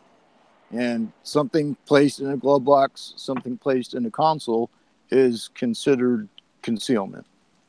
They don't nearly go that far in South Carolina. I don't know. However, I could open carry, but it would have to follow open carry laws, which is pistol unloaded and don't quote me on this, but rifle unloaded too as well. But then how is that safe? I mean, I know it's safe for everybody else but you. What's the so what's the question? How's that safe? Doesn't matter how it's safe for you. It matters how they view it as safe, and as much BS as that is, unfortunately, that's the way things are looked at. Yeah. Well, that's why Yankee Marshall carries those big, heavy revolvers, because if he's going to open carry, it's got to be unloaded, so he can just hit him with it. No. In Washington, as long as you have a CCW, all right, so if you're open carrying, I can open carry all day long without a CCW in public with a loaded firearm, rifle, pistol, whatever. But the second I take that into my vehicle, it has to be unloaded if it's being openly carried. Okay, you did not say that part. Well, I just did because of what was just now said. You just did, but before you did not. So we were a little iffy on that. Okay, well that's part of conversation is we add on to questions that other people pose or things that come up in another person's response to an answer. No, that's understandable, Tuhati, because here in Texas, we have a very convoluted set of laws when it comes to carrying in a vehicle with a license to carry or without the license to carry. And a lot of it has to do with holster and or in plain sight. So if you don't have a license to carry, it can be in the open, but it can't be in a holster if it's in the open. So if you have a license to carry, then it has to be. Yeah, it can be loaded, right? Okay. Yeah, we're not like a far west state or east coast state where they require. And I say that because Utah also has weird laws like that too. Like with the revolver, it can't be. You have to be one action away from firing. And an action for a semi-automatic includes racking the slide. So for a revolver, your first trigger pull for a double action has to fall on an empty cylinder. So it has to be one full action away from actually firing. Utah has a really weird set of laws. Which is kind of crazy to me because you would think the first action required would be to actually put hands on said gun. You know what I mean? Right. And the whole reason why I drove around Utah every time that I had a chance to, I did when living in Wyoming. But now that I don't have to deal with Utah, I kind of push them across to the side because there are so many weird laws out there that people really have to read into and understand that you can get in trouble for not even knowing or taking under the wrong misconception. Like in Texas, if you have a license to carry, you can open carry now. It is now legal to open carry if you have your license to carry. But when you're in your vehicle, if you have your license to carry, you can't open carry unless if it's in a holster and on your person. So if you're gonna, it's weird. And all that's interesting to me because I'm getting ready to take a trip, east from here. I'm in Washington, so I'm going to be headed through Idaho and into Montana and maybe even North Dakota, spend some time in North Dakota and then back into Montana. And I know I have reciprocity with all of those states, but I don't know. I haven't done my due diligence as of yet, which I need to start. I need to sit down in front of a confuser and print all this stuff out so I can travel with said laws. But I don't know how stuff is expected to be transported when it comes to the little sliver of Idaho I'm going to be flying through, when it comes to the whole state of Montana that I'm going to be just blowing through. Hopefully, knock on wood, I don't get pulled over by the cops and have to pay a speeding ticket out of my wallet. But the nice thing is that there's about 6 highways in Montana that don't have speed limits on it. Oh, the last one I was on did. Yeah, if it's an interstate, it's going to have a speed limit. They're going to be low state highways that don't have the speed limits, and they're not roads that you're going to want to do more than 55 on, anyways. So and then the other crazy thing about this is just sidetrack. The other crazy thing about Montana is you pay up on the spot, or you go to jail until you can pay up. Yeah, that, and especially now. Oh gosh, we got stuck in Wyoming, up in the corner up in Cody, and then we ended up going into Montana, and I got pulled over, and I totally had my 357 on my person, on my backpack that I was still wearing. I was like, dude, we just literally got done hiking, we got lost in your state. I'm trying to get back to Wyoming. I don't know where I am. And the officer's like, well, it's $35 for the ticket, or I got to take you in. And I was like, I think I have enough in quarters and change that I can make $35 on the spot. So Yeah, Montana is one of those weird states. It's crazy, man. You do not want to have a run in Montana, and you don't want to be pulled over for speeding in Montana, and then have them find it, and then have them, or then find out that you're transporting a firearm in the wrong condition for that particular state, even though it's completely legal where you come from. So I'm gonna do my due diligence and look into all the laws, and God, even go a step past them and make sure shit's separated and all that, because I don't have a trunk I can lock shit up in. It's all going to be in the cabin, so it's all going to be separated, and fucking no loaded magazines other than my concealed carry, which is legal throughout all the states I'll be traveling through, and all that. So that's why I still carry and I still practice with my 1911, because when we go home to California, we literally stop in Nevada, we get out and we take everything, separate it, put the firearm in the trunk and the ammunition in the glove box, and it's like, okay, we're ready for California. Hopefully we don't get robbed, because it's going to take me 15 minutes to get everything back together. But yeah, that's the reason why we keep the 1911 in the arsenal, because it's pretty much 50 state accepted when it comes to firearms. Now, on that note, there are a lot of revolvers that actually aren't accepted 50 states, like the 686. Some of the high capacity with bunny ears, high capacity revolvers. Some of those, yeah, I mean, they're looking at a maximum of 6 rounds. So your 7 and 8 round revolvers are actually illegal in states like Hawaii, California, I think New York, New Jersey, and a couple other states. It's like, dude, it's a revolver.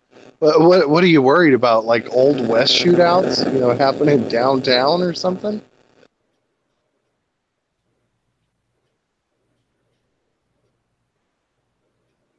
yeah, and I've talked to Pink about this before, and I know he knows of God, this place even has an app that you can go in and download the app, and it'll give you the different reciprocities from state to state and what you got to worry about. So I'm going to have to either go through messages or get back in touch with him and figure out exactly which one that was, to figure out, just to make sure that I'm on the up and up for my trip. Because I'm not, I'm 100% legal. I'm not looking to get into trouble over just some stupid gray area in the law. Right. I mean that's like 99.9% of us gun owners, and probably 1,000% of us CCW owners or carriers. We are law abiding. That's why we go towards actually carrying and getting the license to begin with. I mean, other than that, man, like Montana's not too bad, except that's a lot of driving if you're going to the Dakotas. Well, yeah, but here's the funniest thing is, I know that constitutional carry hit North Dakota about a year ago. So I talked to my buddy's dad yesterday, and he's like, well, yes, it did, but then again, it didn't, because they still don't have a way of enforcing it. They don't have a policy in place. They don't have a system in place. They just passed it without having any of that in place. So they're just flying by the seat of their pants. I'm just like, well, at least with the Washington, CPL, I have reciprocity with you guys, so I don't have to worry about it. Yeah, and I think the same thing happened in Wyoming, and Wyoming pretty much just wrote it out of the books. They still do offer their concealed carry license, but Wyoming was like, yeah, everybody gets constitutional carry, don't go crazy, But I don't think anything ever came back through legislation while we lived in Wyoming for any of the concealed carry holders, other than what the bill actually set in place. So, I mean, it's nice to have constitutional carry, of course, but then again, if you're living in a large area like Houston, constitutional carry might be one of those areas where ordered liberty is better left to the way it is than actually just letting people have constitutional carry. And we kind of went and Fish for Firearms went into ordered liberty, and we're not going to go into that too much tonight. I don't know if Gizzard's trying to say something out there, but it keeps popping up. Are you trying to say something, Gizzard? Nope, not me. Okay, right on, man. He's being silent. Like the one who strikes in the night. Well, it is nighttime here, so yes, indeed. Which is weird considering he goes to bed at like 9 o'clock on most nights. Most nights, in the morning. Funny. It's all that Nintendo getting to you, man. Yeah, so much Mario, right? Right. But too hottie, what kind of trip are you making? You gonna go in and do a gun show loophole tour yourself, or are you just going out there for the old Mount Rushmore? No, I have friends and family, quote family in North Dakota, and then people from there, best friend from there is having a wedding in Montana, so it's going to be a back and forth kind of thing. So, good luck. Oh, right on. So country. So I definitely loved living in that area of the world, but yeah, the oil rush kind of put a dent in the beauty of it and the tranquility of living in a 1,200 person town. That 1,200 person town is now filled with 10,000, and 8,500 of them are guys living in man camps who were nothing but drill rig workers and oil field workers. Yeah, I mean, living in Wyoming, we have the exact same thing, except in black oil, it's natural gas. So,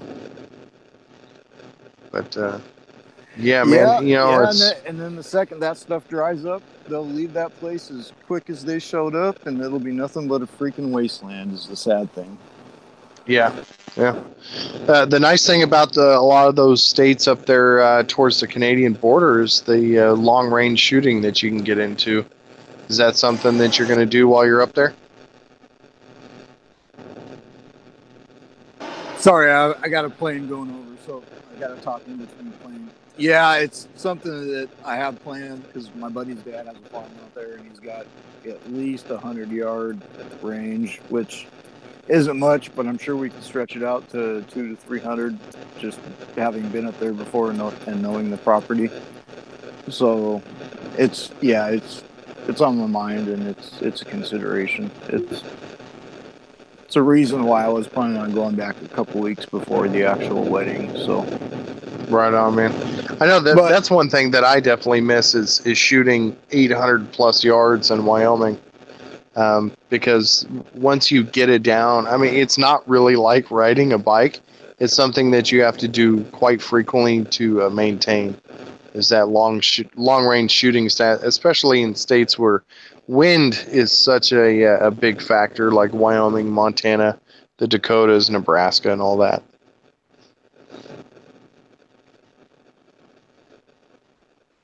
And then you think about it, it's just completely different. I take all my rifles that are zeroed here at sea level or 5,500 feet if I'm up on the mountains, and then I'm gonna head to Montana and North Dakota, and they're gonna be actually they may be right about 5,500 when it comes to elevation, 7,000 maybe, but it's going to be interesting to see if that has any effect on zeros and all that sort of stuff. Well, you'll definitely see a rise in muzzle velocity because there is a lot less air pressure. Where I was shooting in Wyoming was roughly about 75 to about 8,000 feet. We would do hunting up to 10,000 feet into some of the mountain ranges. But you will notice an increase in muzzle velocity, a decrease in drop, and some other things like that. So it does kind of make long range shooting a little bit easier when you're way high up. But then again, like I said, you're going to be dealing sometimes with 40 to 60 mile an hour wind in individual spots. So you're like, oh, well, this is a one MOA rifle, but I shot, 36 feet to the left. So yeah, in that wide open country, you're always going to be dealing with wind in one way or another. It's part of the game. But right on, man. Anyway, I got to get out of here. I didn't realize how late it was. I got a date with the old lady. We're gonna watch some TVs.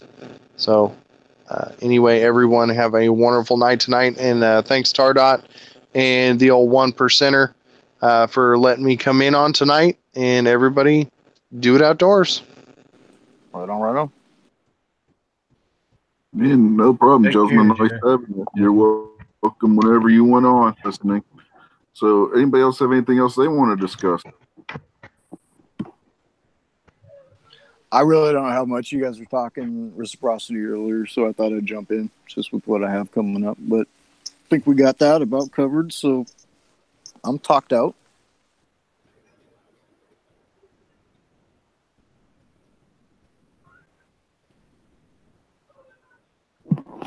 Night Strike, you got anything you want to talk about? GunTube. Check it out. That's it. I'm not talking plug, man. I mean, you got anything you want to discuss?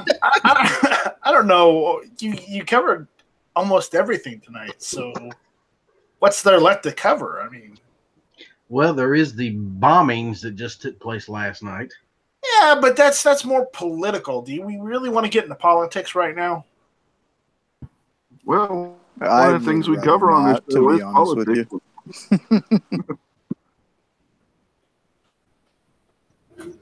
I mean, I'm more concerned with what's going on with the banks and what they're doing to gun retailers, manufacturers, and whatnot than bombings in another country. Because when corporations decide to single out a certain group because of what they do, that concerns me. It's a step in the wrong direction. You've heard about that, right? Yeah, there's a lot of things that concern you, though. Should concern you, too. I'm not saying it doesn't. I'm just saying I'm not getting all wrapped up in it at the moment, at the first sign of mainstream media telling us what's going on. So you have to remember, for every bank that agrees that they're not going to support the manufacturers of AR-15s, there's going to be 3 others that steps up and says, we will. Right. Look at Wells Fargo. They've got to believe, all I'm saying is, believe me, I understand. I live in a area that has REI, and it's a big outdoor recreational store, and they quit carrying a couple brands. They quit carrying gyro helmets, which are snowboarding helmets and skiing helmets and climbing helmets, and they quit carrying camelbacks, whatever we're calling those these days, because a corporation owns them that also owns stock in firearm manufacturers. So, I mean, you don't have to, no one has to tell me how this stuff trickles down from one thing to another and how it may affect everything. So, I'm just concerned that a bank that calls itself Bank of America isn't actually, staying neutral in the whole field of politics. They're deciding to take the side of the left instead of take the neutral side because they're a banker and a lender. They're not a political organization. Well, you got to remember. Are they? Are they? Are You they gotta remember, really? yeah, but you got to remember too, Bank of America, they're also the ones that openly advertise that if you're an illegal alien, you can go ahead and open up a bank account with them or get a credit card with them because they didn't care. Yeah, I think the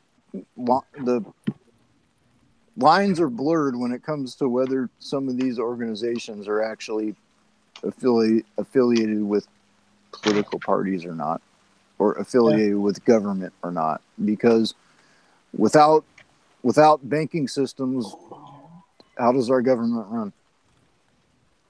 They don't. So there's got to be tight. There's tight lines. There's backroom deals. There's handshake deals, and there's blurred lines. There's gray zones all over the place when it comes to our banking systems and our government. Mm-hmm. So the chat out there on YouTube is saying that we should talk about bacon. I like What kind bacon. of bacon? There's multiple different kind. Different flavors and whatnot. What kind of bacon do they want us to talk about? Yeah, guys, you got to be more specific. If you want bacon, to talk, or you want us to discuss bacon, you got to give us a bit more meat in order to turkey discuss. bacon. Maple bacon, honey bacon, brown sugar crusted bacon. Oh, dear Who God. do these guys out in the chat think we are? Midnight Range TM or something? Right. So, Yeah, we are not 2-bit fry cooks. No, and he's been MIA for a while, so I know they're in need for their bacon talk fix, but I'm probably not. Chicken wrapped bacon. I will say this. He did send me an email, so I know he's alive. Well, that's good. Mia didn't kill him yet. Yes, I know. That's unfortunate. Oh, well, did I say that out loud? I think you did. I think well, you did. Damn. Y'all just pretend you didn't hear that, and we'll move on. Hear what? Thank you. That's what I like to hear. I heard it loud and clear, and I know that whoever's listening heard it loud and clear. So, Gunpowder, you can try to cover for that. You listen as much as you want, but I've got selective hearing. Okay, well I don't. So, well I do, but then again I don't. Okay, Foos is out there saying at Night Strike 1, bacon shall not be turkey. Yes, I am not a fan of agree. Bacon. Absolutely agree. There is no bacon called turkey. That's turkey. It's imitation bacon. It's not. I'm not even sure you can consider that imitation bacon. That's a bad impersonation of bacon impersonator. Yeah, it's not even an imitation. It's like near bacon, but not really. No, turkey bacon isn't even bacon. Bacon, yeah, it's not even. It should not even have the name bacon in it. It should just be thin sliced fried turkey loin or something. I don't know. Something like that. There should be laws against calling that bacon. Oh, I agree. Absolutely. Wannabe bacon. We need to start the coalition to protect bacon. Yes.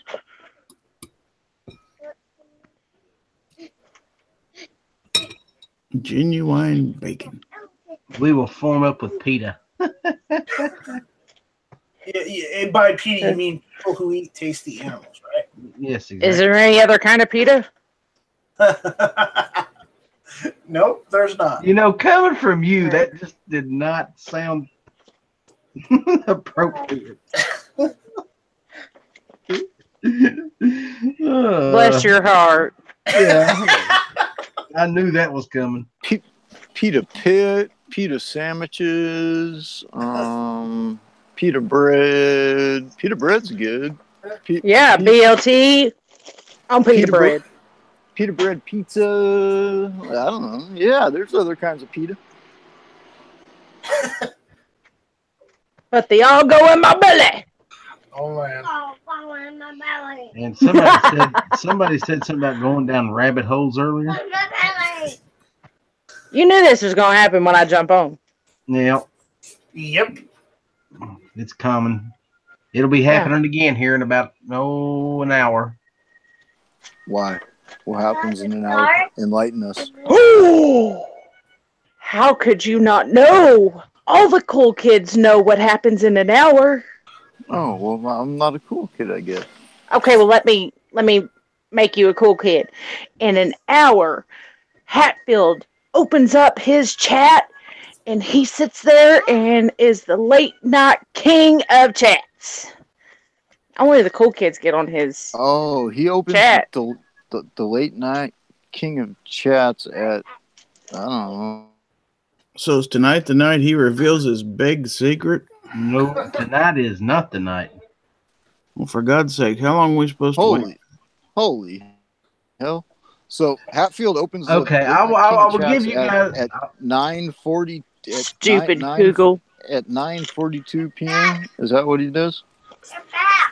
I'm on the East Coast. It's 11:42 right now, and the only Turn it time off. zone that matters.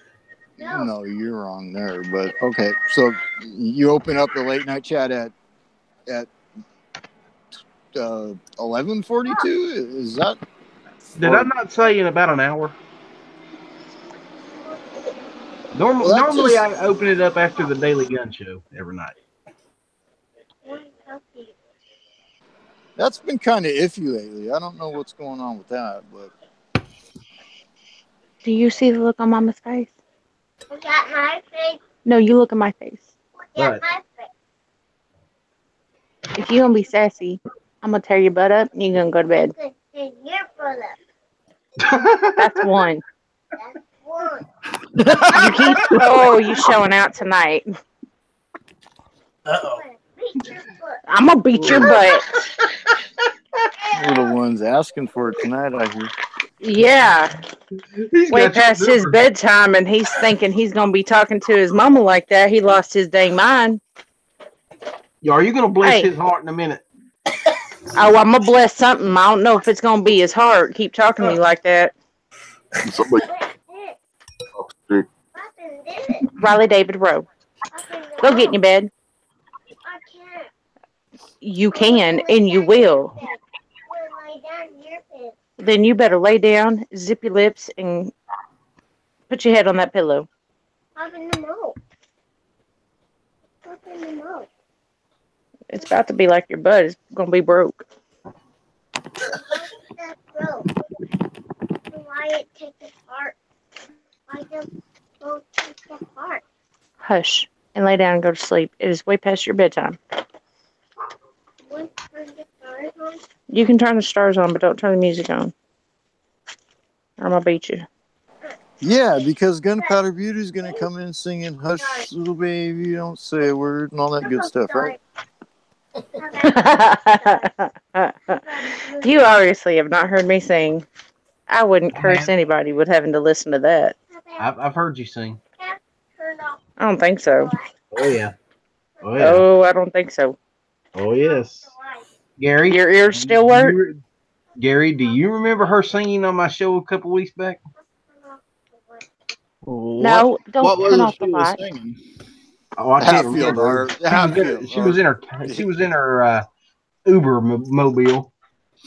Hipster. Was it my Uber mobile? Hipster. Are your shows really that memorable? I tell you what. I'm going to say one name, and I'm going to let Gunpowder finish. Bob. Marley. No. Trust me. Bob got on there the other night. Biker Bob. Oh yeah, Biker Bob. Yes, Biker Bob. Okay. Enough said. I can only imagine. Yeah, it got a bit interesting last week.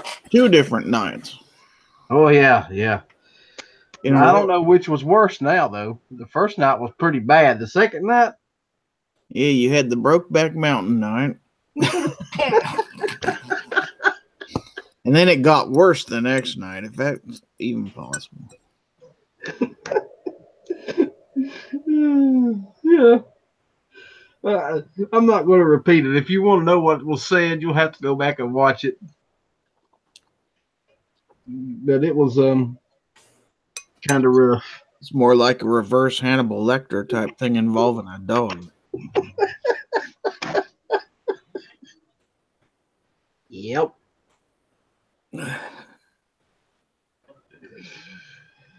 Dude, I'll tell you what, it got so rough it ran everybody out of my chat.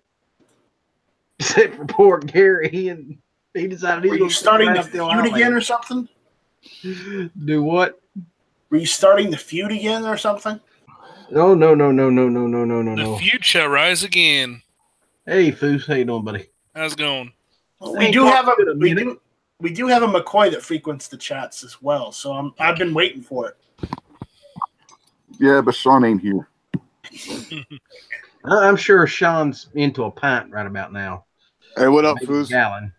Long time no talk.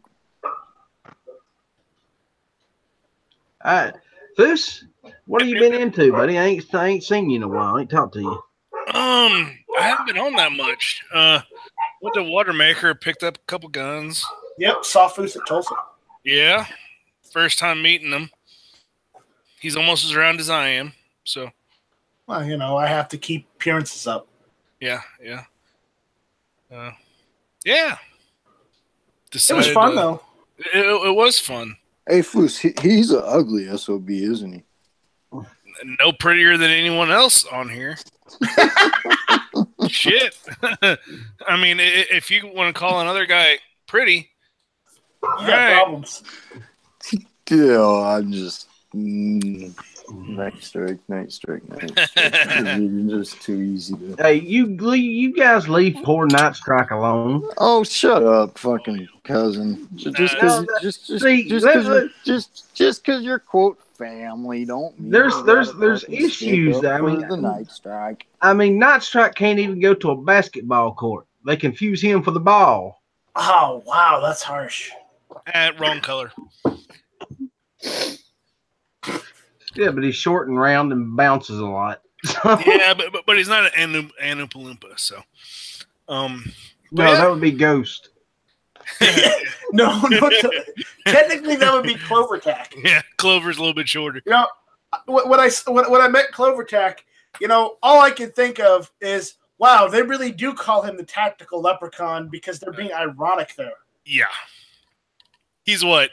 Maybe like 5'2", 5'3", maybe. There's a reason why they call him the tactical leprechaun. Yeah. But yeah, I'm going to have to deconstruct 39 rounds, though.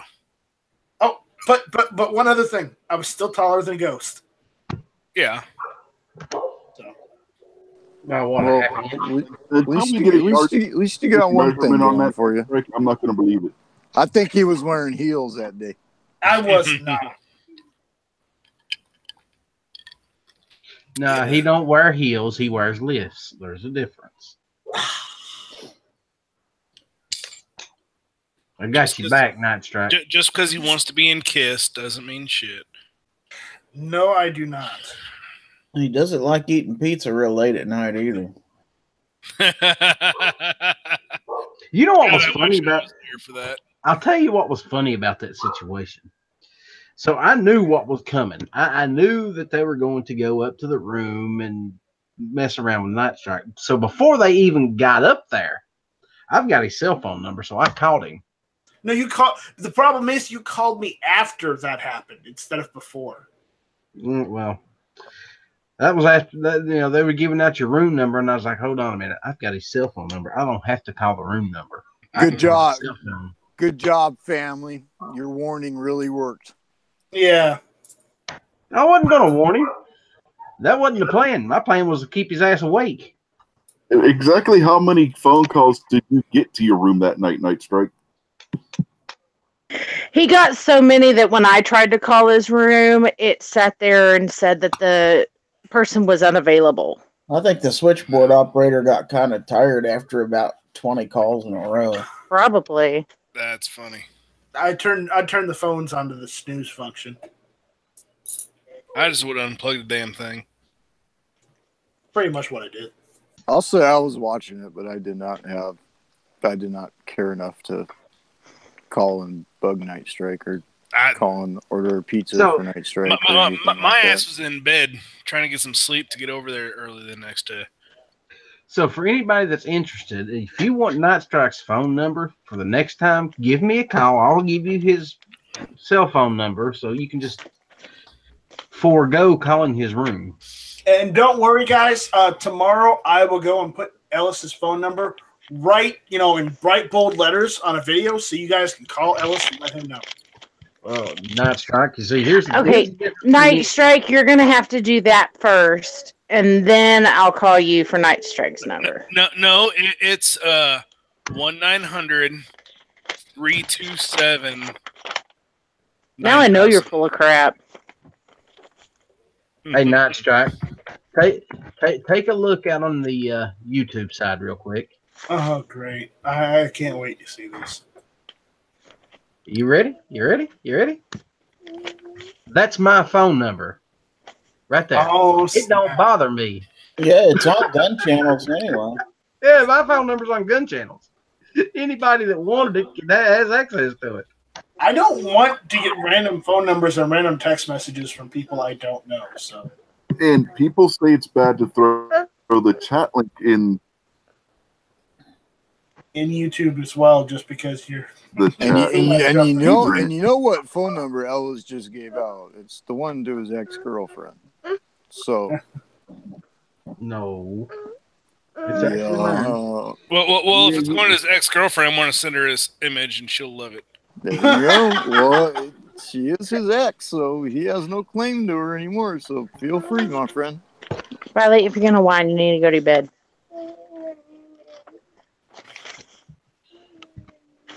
See, there's this wonderful function on my phone where if I get phone calls from people I don't like or don't care to know, I just block them. Block. It's very simple. It's easy. You get that, Hatfield? Yep, certainly did. So if you don't want phone calls or texts from random people, why would you just post your phone number out on all of YouTube's? That is cool, Foos.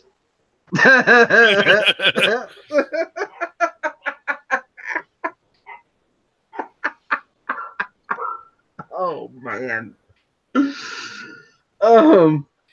Yeah, I'm gonna have to send that to somebody myself. Oh shit. Has Ghost seen that yet? No, I don't think so.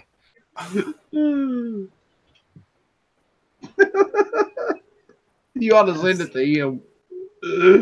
Ghost tag? Okay.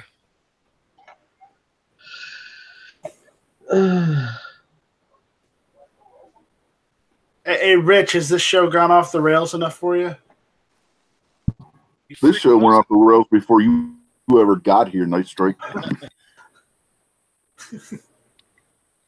Well, I'm sounds about right. So Hottie, I put one round down this Arisaka I have, and it's the ammo's overpressured, so I'm gonna have to deconstruct it. Yeah, it blew the freaking primer out. It completely blew it out. Well, no, it was flattened, and the firing pin punctured. Oofda. So I had a lot of smoke coming out the back end. Luckily, I just taken first round and just hold out at arm's length and let it go. So I'm gonna deconstruct, and I need to deconstruct 39 rounds and rebuild them. Yeah, that's something I'm kind of looking forward to with North Dakota is taking my whole kit back and having time at 100-yard range and whatever else he has me on that, and actually working up some loads and having time to just go grain by grain by grain and just screw around and waste 3 days out there doing it, you know? Yeah, so I took my Arisaka, I took my 303, I took a 30-30 lever gun, Winchester 94, and then took another Mauser in 308, and I freaking love that little lever gun. I didn't realize how much I liked it. So.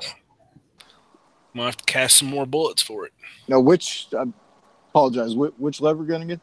Winchester 94. And that 30-30. is 30-30? Yeah. Right on. But I also took my Star Model B out. 100 yards was my very first round out of it. I dinged a 2/3 size silhouette at 100 yards with a 9mm. Little 4-inch barrel. I was like, that's kind of cool. Yeah, it's a good feeling when you do that with something like that. Or, dude, I've had fun doing that with my G19 and 43 and fucking P6 or 225, depending on what people want to call it. And it's a good feeling and it's fun to do. Yes, it is. Making something dang it farther than some people would even say a pistol round would go. Yep. Damn it. The hell? Well, through that short a barrel, it don't have much oomph by the time it gets there, but I mean, it'll. Oh, the thing is, I held right on it and it hit it, so. Oh. Yeah, I was happy. So what's that tell you? It'll tell you your sights are going to be high as hell at 10 yards? Nah, I mean, it really doesn't. 100 yards pistol round doesn't drop that much. They drop a couple inch or two. Because I know out of my competition pistols, yeah, it's a 5-inch barrel, but I sight in for 20 yards, and I know that from 20 to 50 yards, if I hold same, I'm going to knock steel down. So.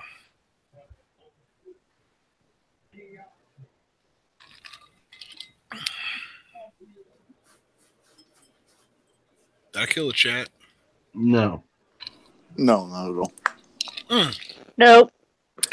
And this 308 Mauser I have, the freaking front sight's loose. Like you could drift it with your hand a little bit. That sucks. Yeah, that's no good. I mean, they're going to have if to. you can drift it with your hand. Yeah. What are you going to do? I can either bend down the ears, so I can't drift it, or get a new front sight.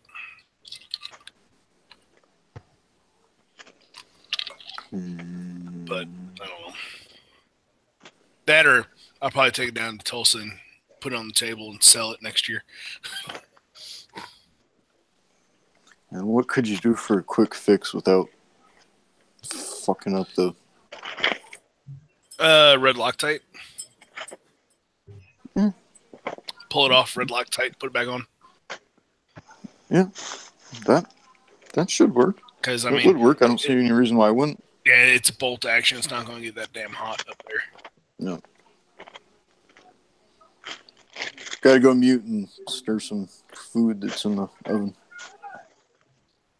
Hopefully you pull it out first. My question is what kind of food? The kind you eat. Are we going to go down a food chat rabbit hole again here? Because too hot, you want to get you something to eat? Sure, why not? Just might. Say what? Nothing special. Just my weekly.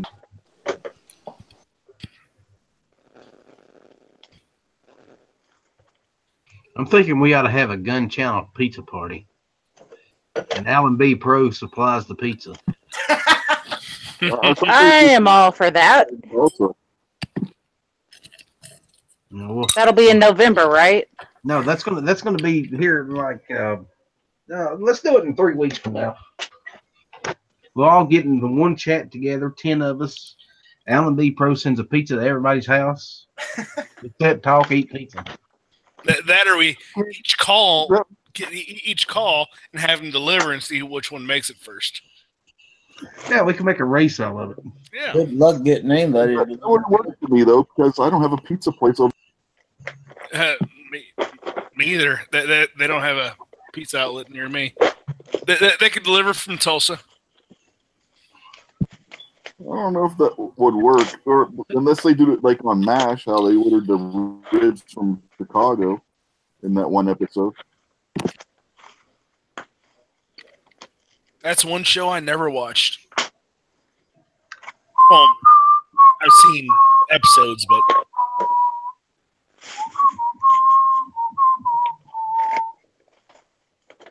All right, elevator music. What is? Hey, that's. Do you even know what the name of that is, Night Strike? I do. I'm sure you do. You probably remember when it came out. But What's the name of the theme song for MASH? Yeah, the name of the tune is actually called "Suicide is Painless." It's reference to the movie. Yep. Yeah, because it's the song they sing to the one guy when he has to have dental work done. Yep. So, more random TV history for you.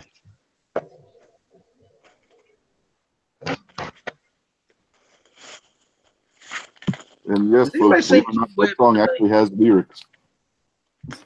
Yes, it does. And they're not actually all that bad either. They're pretty good. It's a good song.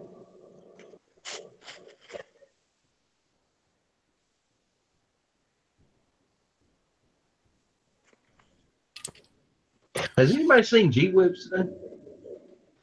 I think he's still on the road. no, I thought he made it to Arizona because I saw him saying something about being back in Arizona and going to the rally. And he might be at the rally. How many of you guys watched Lost in Space? I did. I watched 3 episodes of it today. I finished it about an hour and a half ago. So I did jack shit today except watch that damn thing. I'm what gonna did you think? I'm gonna have to go watch it, so I'll be back. Let's just say, I think there was like one episode that got a little slow, but you've seen the first 3 episodes, it stays about like that. Dead Horse is requesting that we don't say anything about it because he hasn't watched it. Oh, I'm not going to, because a lot of people haven't. It's just, yeah. I'm not going to say anything. But yeah, I haven't even watched it yet. I think the robot is cool. Yeah. So. Okay, is it kid friendly? Yes, absolutely. Yes. Awesome. I don't think I've heard one cuss word throughout the whole thing. There is none. That's pretty cool. My Um, kid loves robots, but most of the stuff I can't watch around him. and very Well, very little blood. Very little blood. Like Yeah. scratches Well, I and mean- stuff like that, but cussing and stuff I'm not against because my kid watches The Walking Dead occasionally. It's the sex, nudity, and stuff like that I'm like, there is none of that. There is absolutely There's none of zero of that. none of that. that's awesome. There is no nudity whatsoever. There's no sex scenes that I've seen so far. There is none. It's definitely, you could tell that they made it for the family. Cool. Yeah. Okay, what's that called again? Lost in Space. Lost in Space. All right. I'll go check it out. It just debuted Friday. But one thing I do want to say is each episode is a legit hour. All right. So if you want to binge it, watch it before Monday's chat, it's 10 hours. Yeah, Each one's a legit hour. Yeah, I've got kids. There's really no binge watching for me. I just want to let you know that. So, Well, I've some already- people are like, I sent Matt a message earlier and we talked about it a little bit, and so far he's digging it too. So oh, it's definitely good. It's definitely good. It's on Netflix. Yep. Awesome. Watch now. honestly, I will say this: I was hoping for a little more action, but for what it is, it's a damn good show. It's setting up how they actually lost it. So yeah, I mean that's what this first season normally does with those Netflix shows. It's all set up for the better things Next to season. come. Yeah, it's good. That kind of drives me a little insane about Netflix because then it's at least 6 months or more until the next season comes out. well, see, they did the same thing with the Punisher, except luckily with the Punisher, it started off with him on Daredevil. So by the time it got to his own show, you knew what to expect, pretty much. But even with the first season of that, the first half of that season wasn't all that great. But that last half, oh my God. Are you talking about Daredevil? No, I'm talking about the Punisher. Oh. The last few episodes of the Punisher first season was freaking awesome. Like Daredevil, I like wanted to like walk away from it. I was not pleased with it at all. You have to fight your way through that first season. Yeah. That first season is rough. You got to fight your way through what first season? Daredevil. Oh, I can honestly say I haven't watched it. Because it's not your normal Marvel action-packed thing on most of the first season. And that is not kid-friendly.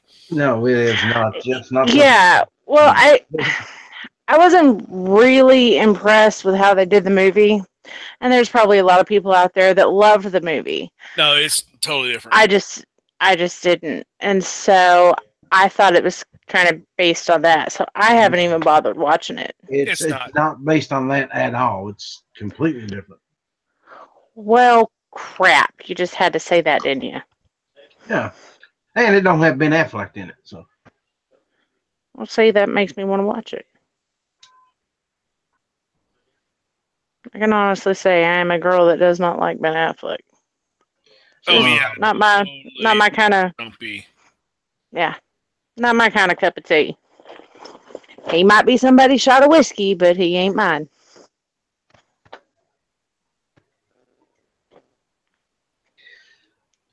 I'm gonna have to go see that Ready Player One. Yeah. I'm gonna have to sometime. I am interested in that movie. Yeah. I've been watching clips and previews of it, man. And every time I watch a clip, I'm seeing something new in the background. Like, holy shit. Yep.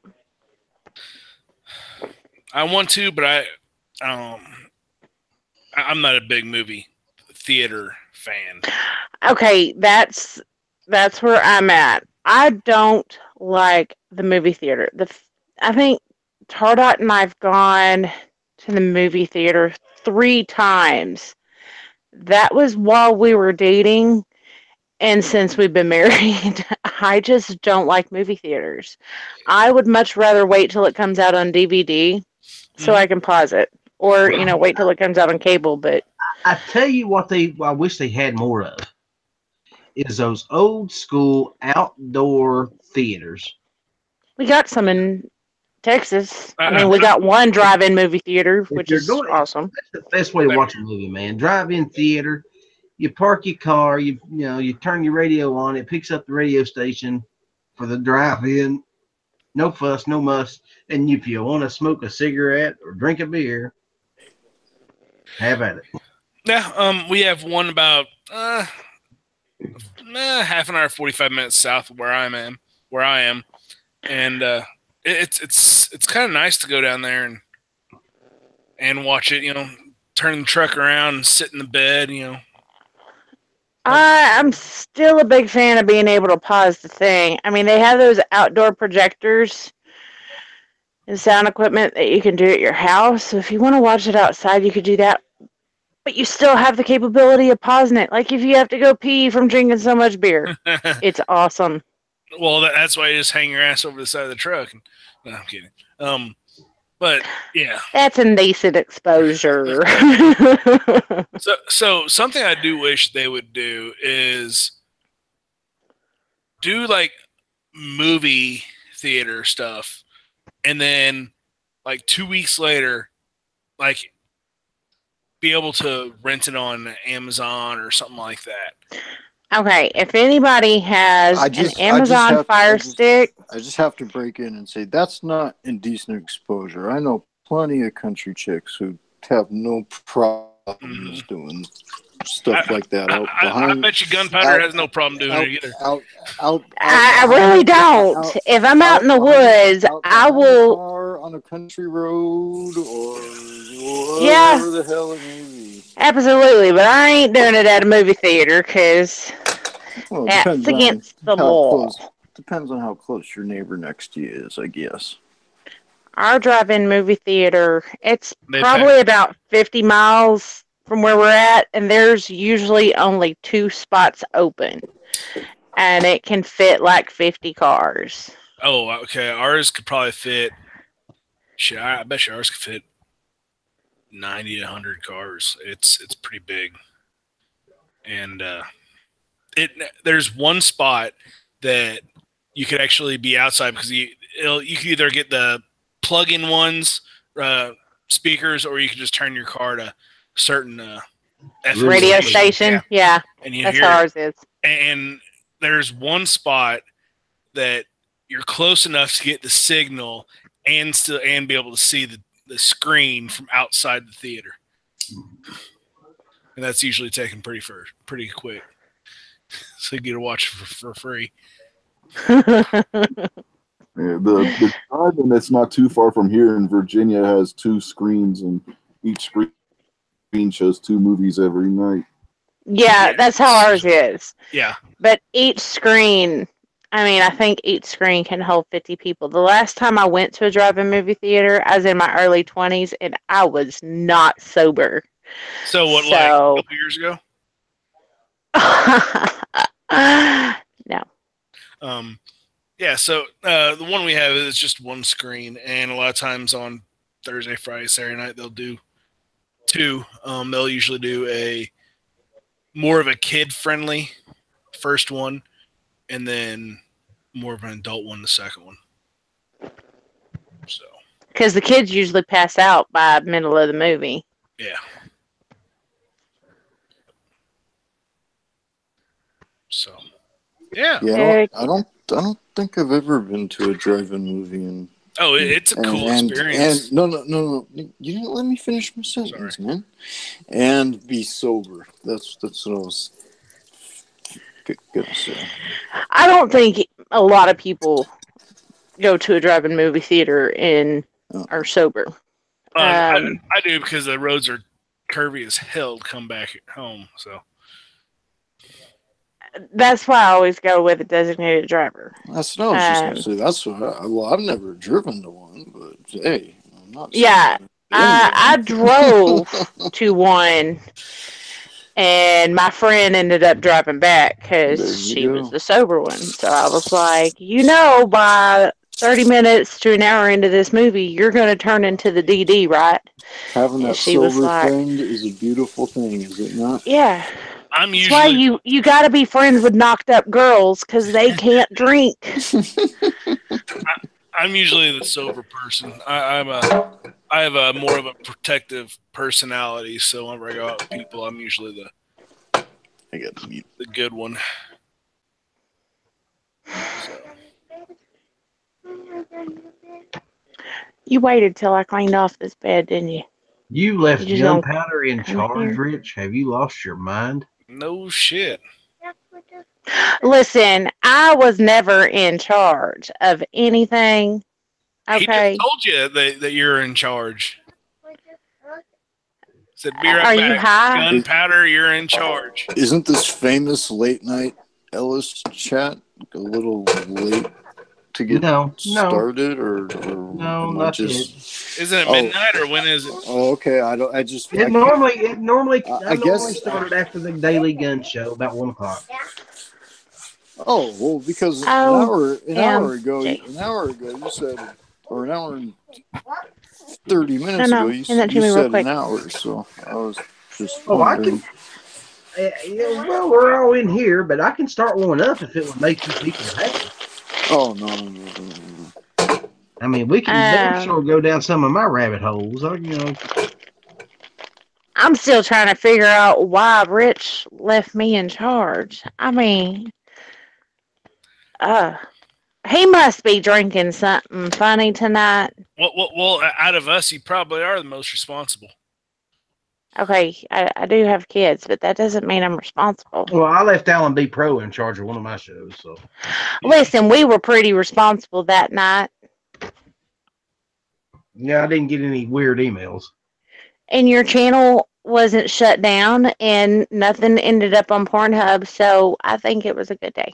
Yeah, I have to agree. That actually is a good day on gun channels. If the channel doesn't get shut down, you don't get emails from people who are pissed off, and shit doesn't end up on Pornhub. So, yeah, that's a win. Yeah. That is a win. Okay, buddy, if you're going to be in here, I need you to quit messing with stuff, get your butt on this bed, put your head on the pillow, and lay down. Has anybody ever heard of Carolina Arms Group? No, but it sounds cool. I have. Being I'm on the fucking west coast of the U.S., I don't know why. I'm a Texas girl, so I don't hear many out-of-state arms companies. I don't know why I would run into such an arms group, but what do they do? I have heard of them. I have no clue. I just come across them. I'm about to look and see, though. Okay, yes, I know those are guns. You're going to make me have to mute myself if you don't just lay down and be quiet. I don't want you sitting down my lap. Hey, homie, look at me. Bitch, that's what you gotta tell them. I would, but we're on this week unloaded, so I'm trying to keep it a little PG-13. But yeah. Hey, look at me.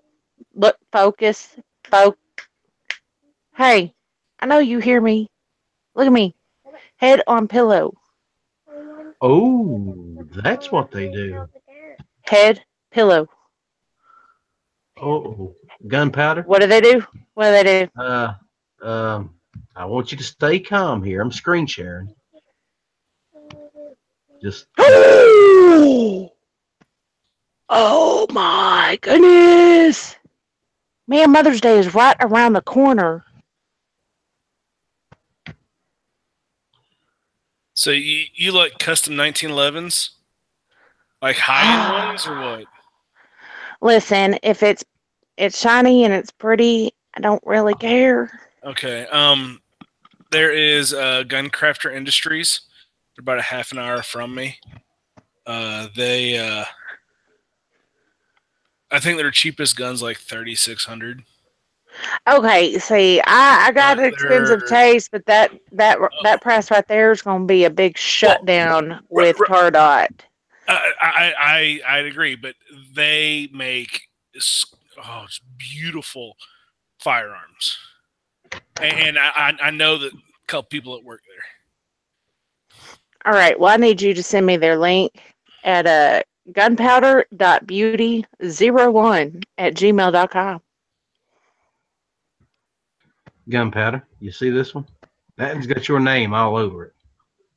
Oh my God, it really does. Look at that. It says it right there. Gunpowder Beauty. Needs this guy. Oh my gosh. Man, I really need Tardot to mess up. He needs to do something stupid so I can be like, I will totally forgive you if you buy me this gun.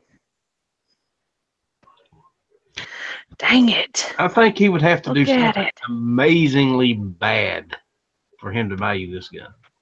I don't see a price. Listen, for that gun, I would almost let him shoot my dog. Well, watch this. Okay, Watch this. Almost. Let's just see what the price looks like on something like that.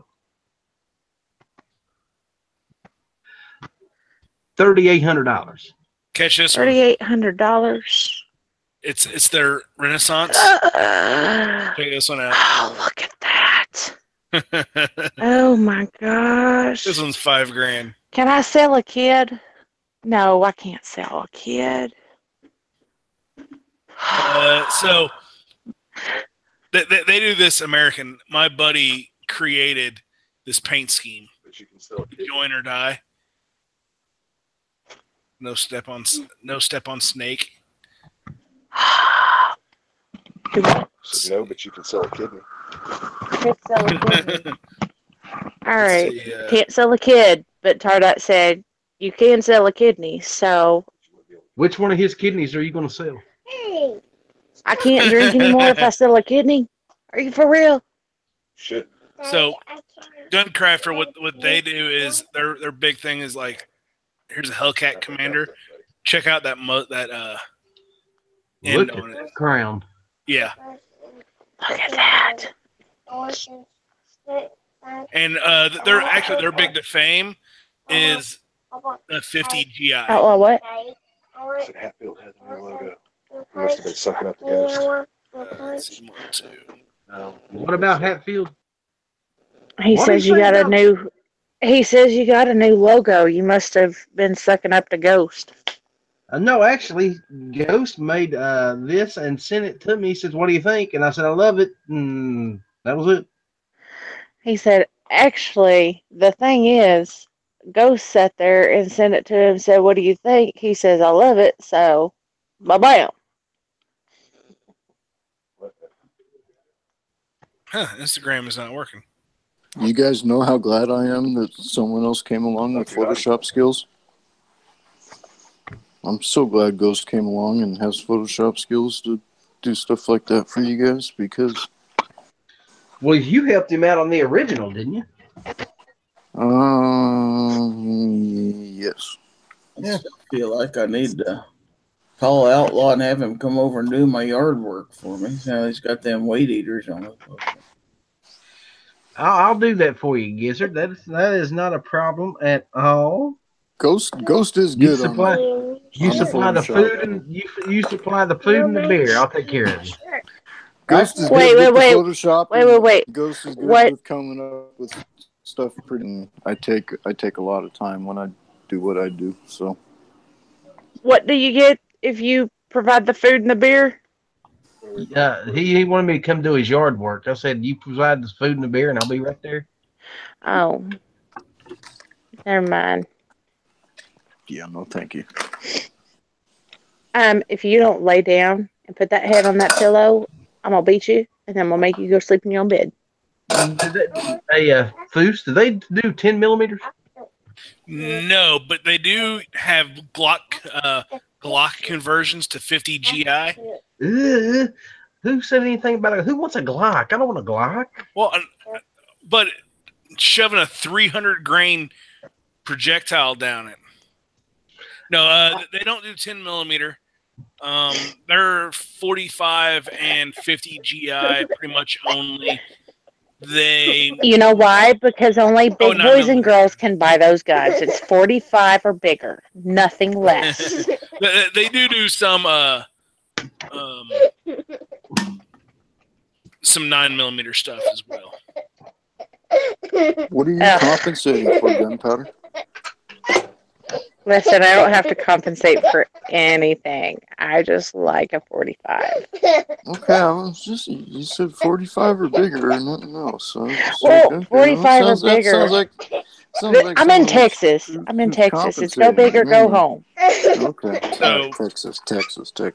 So is my 357 big enough for you? Listen, I've got one that's a big fan of 357. We'll say sure. I'm just gonna leave that whole joke alone. How about that? Riley, David, you're about to make me lose my mind. So here's one of their. Stop. Check out this 50 GI. That's a dragon head. That looks like the dragon head katana from Highlander. They do a lot of awesome shit. Okay, I'm not normally one that's into a whole lot of engraving. I like that. Here. They make some awesome shit. This one? No, the one before. I'm gonna punch you. Or this one? I'm Over here. gonna punch you. I like that. That one. Yeah, that is sweet. Look at that. Sort of a burnt bronze. Dang, that's pretty cool. Yeah, that's I'm about to start getting your inlaid shoulder stuff. and everything. Glock conversions. Yeah, that's one of their Hellcats. So, ladies and gentlemen, I'm going to be taking donations. Don't hit me. And one thing about this company is they actually do a layaway program. So it's like $500 down and a monthly payment, and once you get it paid off, they'll send you the gun. So, well, that's not as good as Sean's deal, where he gets to buy layaway him and then pay it off as he goes. Yeah, but the difference is Sean's is not custom handmade shit either. And the deal is Sean's is fucking 20% interest, so that makes a huge difference. Yeah, too, this is same as cash. Well, there you go. And the reason I know that is because a buddy of mine that I shoot with, he's the main salesman on them. Well, you tell your buddy that so I that want means Foos has discount codes coming out the ass, is what that means. No, right? no, but if I wanted to high in 1911, I would. Yeah.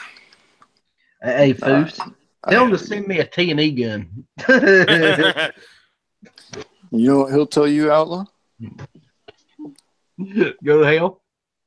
Yeah, kiss his ass. No, like they have a. Bless your heart. They have a 50 GI with a can on it, and he usually shoots their 340, 350 grain projectile at about 800 feet per second. Oh my god! Say that again. 300 blackout. No. It's a 50 GI, about 250 to 300 grain projectile at about 700 feet per second. Like, this is their frag. Squared trigger guard. This is their own grip. That's subsonic, right? Oh, yeah. Yeah. Oh, yeah. But that, I mean, it's. What's the line between subsonic and. It's like 1100.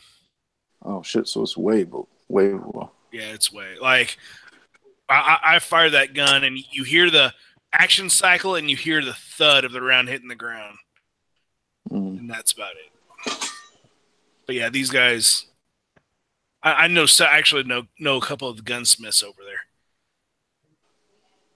Think about that. Everything is absolutely hand fitted, and one thing it is they are. Every gun is lifetime guarantee, no matter what. What if, like, a guy like Night Strike owns it? Is still a lifetime guarantee? Yeah. Huh. I mean, look at that case hardening. That's good company. No, I'm not looking at my phone. I'm just throwing shit out there. Yeah. I'm just talking shit. I'm 99.9% sure. So, just say that. I'm just talking shit. That's all I'm doing. Like the guy who owns this. Any of you guys know the ETM mags from Wilson Combat? Well, the guy who developed that owns this company and runs this company. So, a lot of beautiful firearms. Man, I totally got a gun crush going on right now. Look at that. I'm not a huge case hardening fan or scroll fan, but that's a beautiful gun.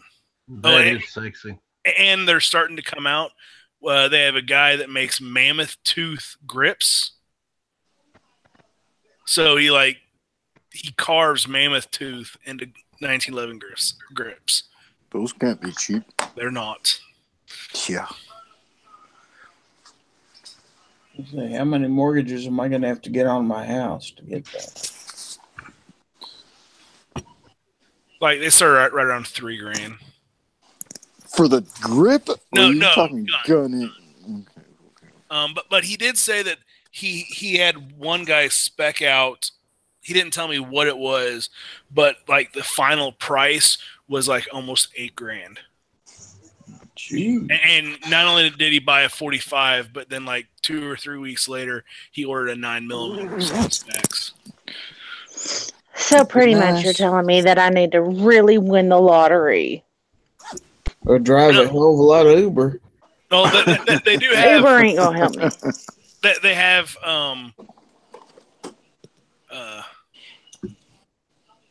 payment plans.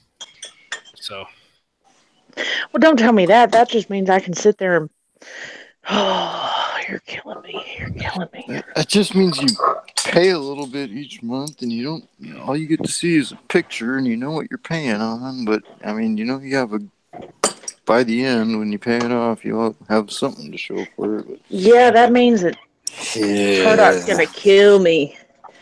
They'll be like, what did you order now? Nothing. Yeah, but if you go down through some of these and look at some of these comments, it's just. Yeah. Well, I guess, like you said, you're just. Is he listening right now? I got my headphones on, but you know I can take them off if you want him to hear. No. I was just gonna say. I guess it's just like you said. You're gonna have to wait until he, or cross your fingers and hope he screws up in a way that you're able to pull something like that off. So they do 10mm. It looks like. So. But screwing up in that major of a way is kind of sketchy, if you ask me, because it could go either way. So. But yeah, I think this is just an awesome paint scheme, the join or die. Oh, hang on. Let me look at my phone. You're showing join or die? Yeah. No step on snake. Yeah. Damn. Those are really awesome. And it's Yeah, I'll stick with my Ruger. The hell? My buddy actually designed the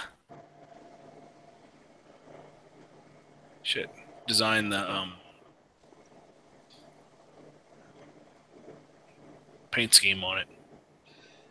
That's pretty cool. This one here? Yeah. I like that one. The join or die.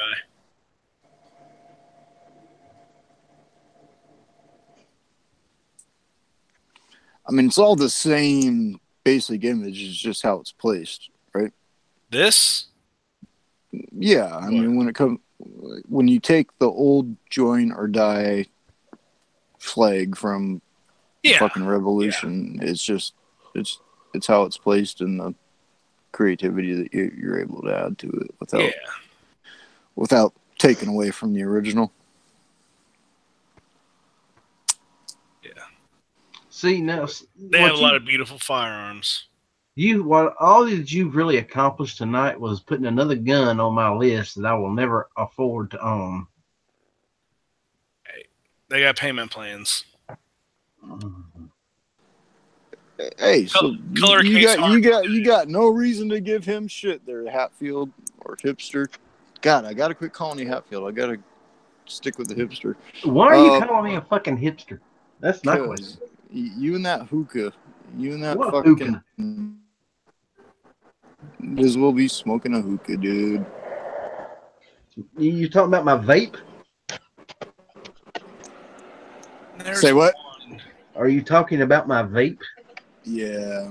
Okay, so this is the mammoth. That's where the hipster comes. So this is the mammoth tooth grip right here. Oh, that is nice. Now, is that rough or smooth? That's smooth. Pretty. It's probably smooth, yeah. It's buff smooth.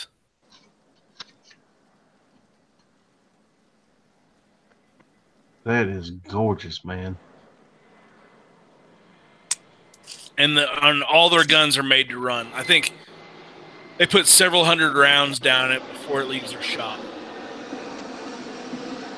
Like the owner of it shoots every fire. Yeah, here's this guy right here. Here's the salesman. So this is your typical 45 ACP right here. This is a 50 GI.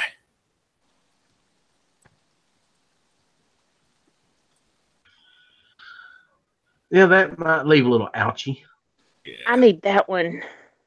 I think both of them will leave a little ouchy, but I don't know.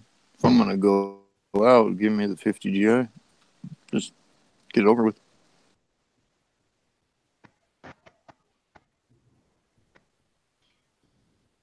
Yeah.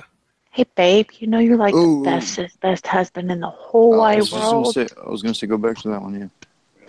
Well, here's the full gun. Yeah, I dig that intricate scroll work.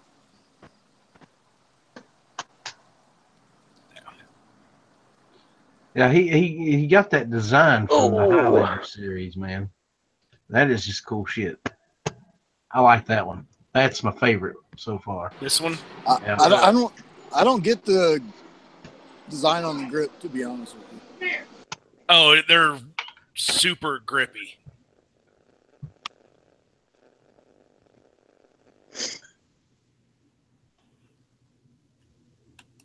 Here's the left side of that joiner die. If you're gonna do something like that, couldn't you do it in a more artistic way than just straight up and down slashes? Well, see, here's their frag. Here's their frag. This is their trademark grip. They actually have it patented, I think. Right, and I can tell that's grippy as all hell. That's you go shooting and you shoot a few hundred rounds and you're missing 1 or 2 layers of skin on your hand. Ooh, but look at this one. Holy shit. That is awesome.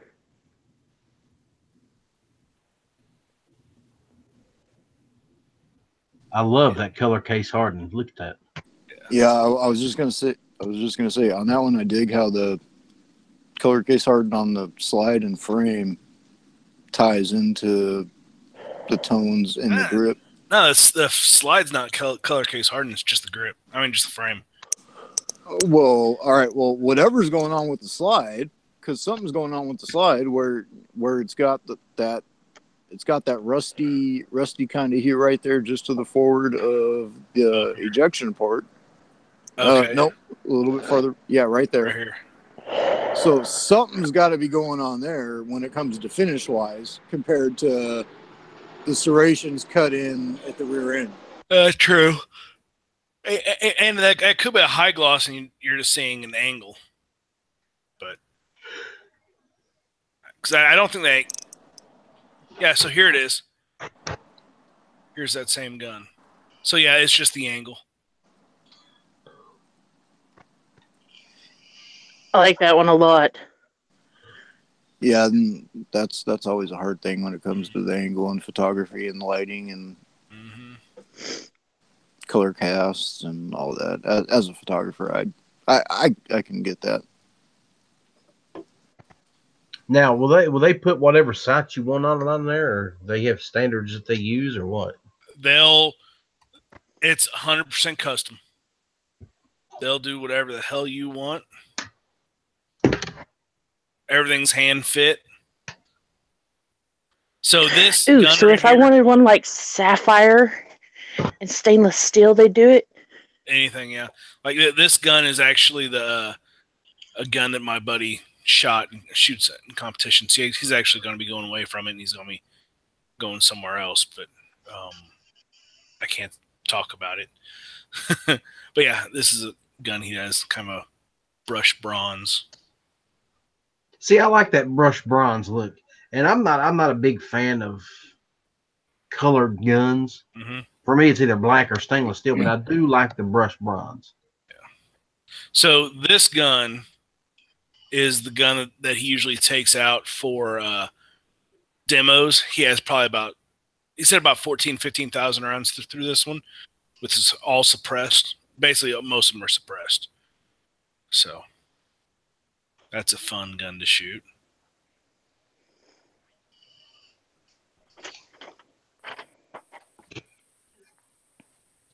So yes, I will be taking up donations to pick myself up one of those.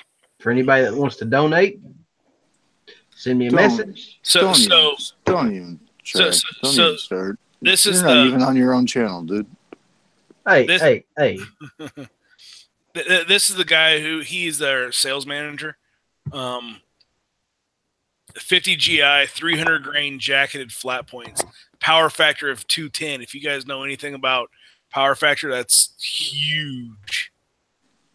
You have no idea when it comes to your guys' shooting sports and how you rank power factor and all that stuff. Yeah.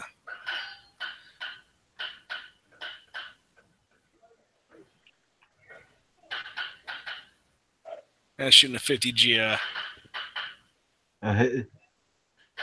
Recoil don't seem to be bothering him at all, man. No, it's pretty soft shooter.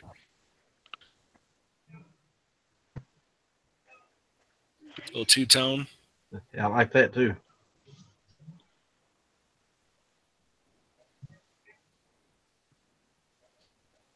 Kind of weird picture with his eyes, but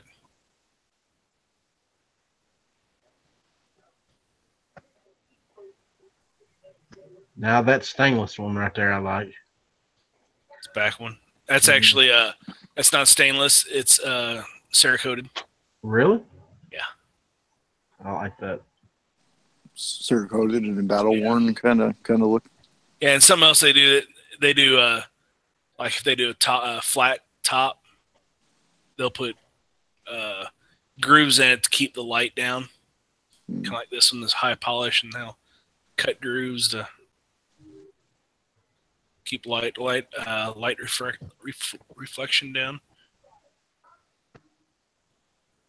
Yeah, Hey, Foos, do me a favor. Tag me in one of these guys' pictures on Instagram next time you're on, and I'll start following them. Yeah.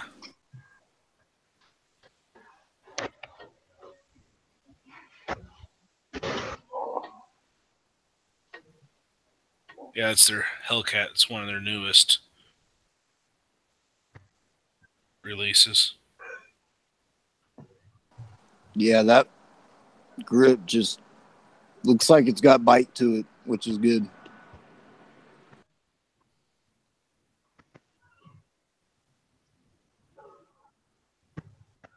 Yeah, it don't look like it'd be doing much slipping.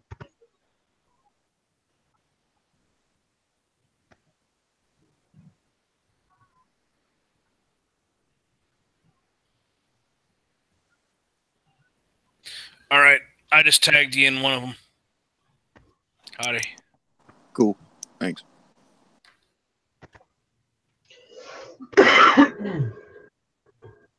Gunpowder sitting over there trying to figure out what she could do to get tarred up to get her one of those. Ooh, check this one out. She's trying to figure out how she can set Tardot up to screw up bad enough that she can get one of those. That's what she's doing. Oh, so she's scheming. That's what you're saying. Yeah, I'm without mincing words. Yeah, but she's here, so if I'm wrong, she could always tell me to fuck off and tell me I'm wrong. So Sorry, guys. Tardot was asking me some questions. What did I miss? Oh, nothing. Nothing at all. You got to rewind the chat. Yeah. The crap level just got real high. Ooh, look at that thing. Your name was not even brought up. Oh no, I heard my name. No, you didn't. It was a figment of your imagination. Ew, sorry, I'm allergic to y'all's bullshit. No, I'm not gonna let it. You did hear your name. I hear my name. Thank you. I hear my name in these things all the time, and I'm not even part of the chat, but I'll just tune in to see what's going on, and I hear my name brought up. Check out these. Or just jabs thrown in my general direction without bringing my name up. So, well, Hottie, that's because you're so popular. No, it's because I used to associate with quite a few asshole. Yeah, I'll just leave it at that. Used to associate with quite a few assholes on here.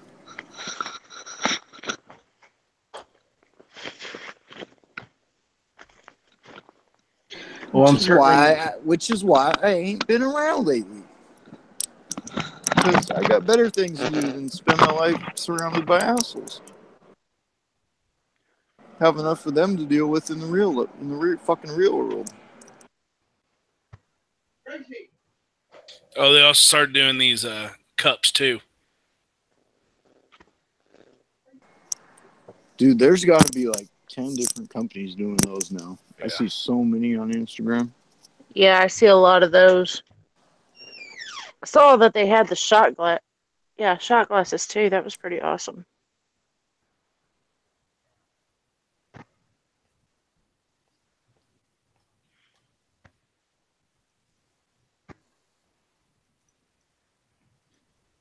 I think those would be fun to do. It'd be fun to learn that.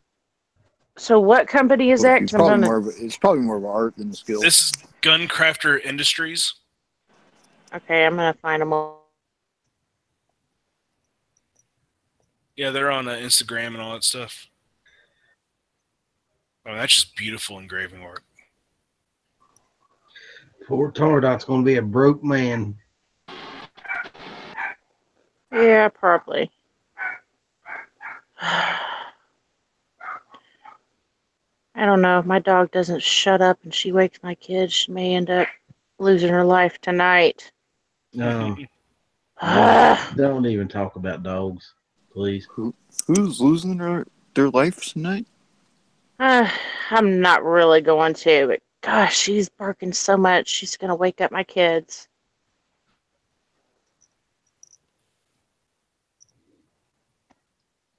You could even get a brass or gold bead front sight. Well, why would I want brass if I can have gold? God damn it!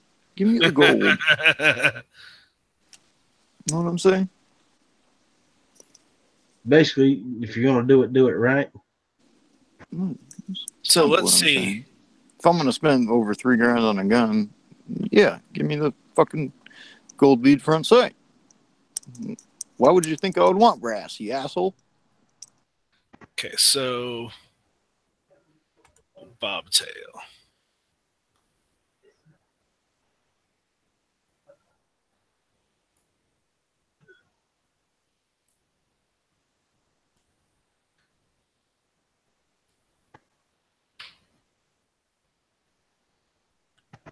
I'm just doing everything, seeing what the cost would be.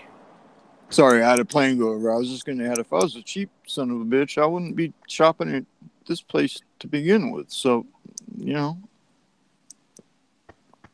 if I'm buying it from this place, I'm obviously not a cheap SOB. I'll even get it blued.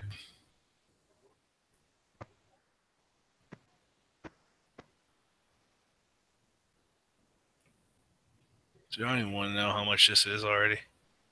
$6,800. Yeah, ain't that scary? No, that's not bad at all. Color case hardening. Hold on, I'm not even done. You can grab a full slide. So this is basically everything you can do to this gun. $9,200. But that's not even custom scroll work. No, that is. No, that's is full hand engraving. Yeah. Oh, okay. That's everything you can do to that gun. Still. 10 G's. 10 grand. 10.5 out the door. Yeah.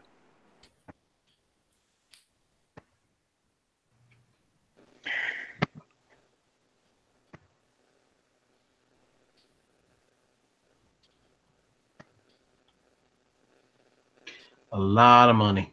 Mm-hmm. Well, gunpowder, I hate to say it, but I don't even think I want Tardot to screw up that bad that you're able That's to. true. You're able to get one justify of these. Spending $10,000. Yeah, I don't either, because that would be some really messed up stuff. Yeah, that's a pretty bad fuck up if you ask me. No, have them start saving up. 10-year anniversary, wedding anniversary. However long that is from now. Crap, you're gonna make me do math.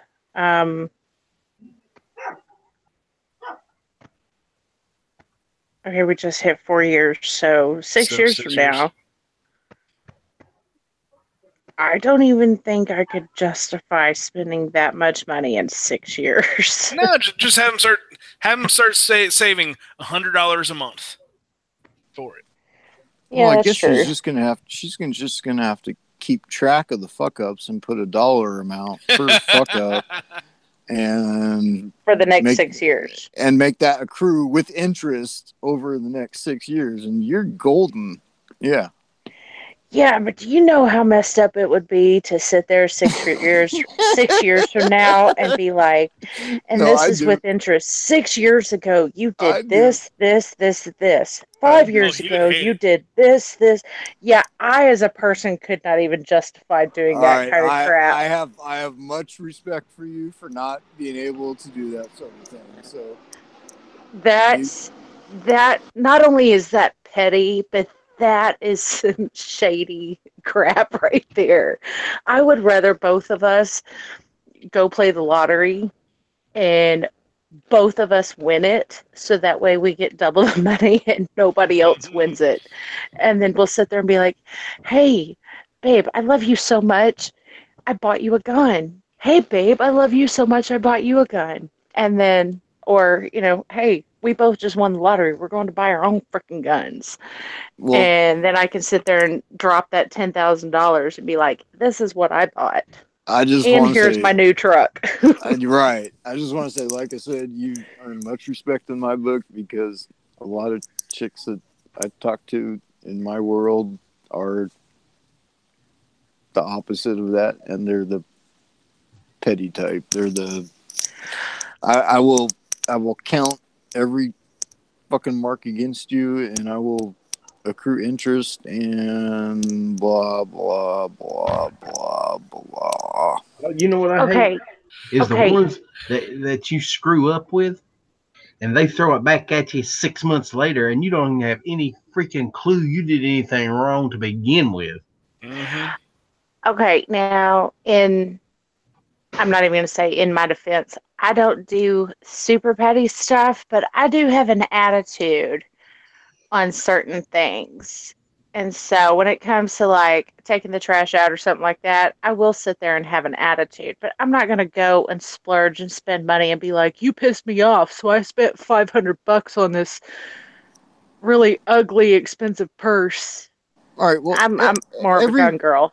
Every person has their own certain list and set of things that they know annoys them, and they know that, and they know that their partner knows that they know that annoys them. I don't know if that makes any fucking sense, but it does to me right now. Totally, I'm following. Okay, so you're good. It's just, I mean, that sort of stuff is cool, and that stuff is what happens in normal relationships. But when it comes to what we were talking about a second ago, as in, we're talking about going 5 years back, and I'm keeping a list. And, that's ridiculous, dude. I know fucking chicks like that, which is scary, and it's I do too. I am happy that I am separated, and so far separated from them. I have nothing to fucking do with them. But it's just like, I'm just saying that there's so many types of people out there, and there's so many types of dudes out there, and so many types of women, but it's just, yeah. Okay, so talking about petty. I had a friend. I'm not going to say whether it was a he or she, because it may surprise y'all. But this person got pissed off and waited 10 months to tell their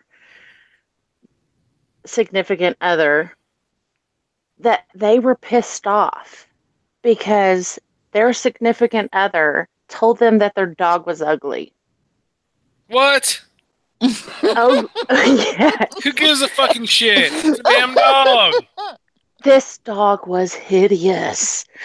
And so the significant other was right to begin with. Yes, it was a hairless dog, and it was like 14 years old. It was ugly. It was ugly when it was born, but it was really ugly the older it got. All right, And but you're friends with the significant other's partner.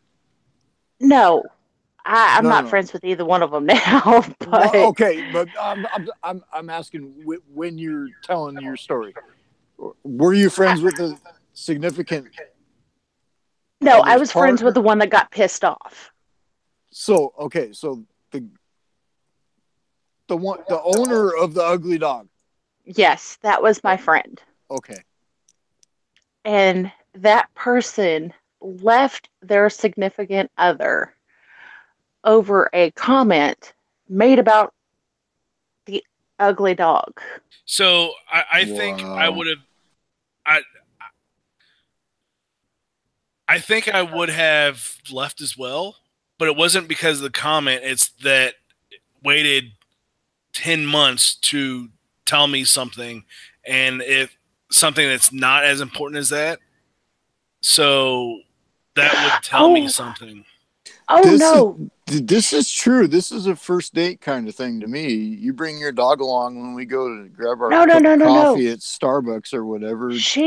Oh crap. Okay, so that person told from day one, but that person stayed in the relationship 10 extra months and finally left because Well, from day one. Oh no, that's stupid. No, yeah, Yeah. then that person stayed in that relationship for other reasons and then used the slight against her dog or his dog because you did not specify gender.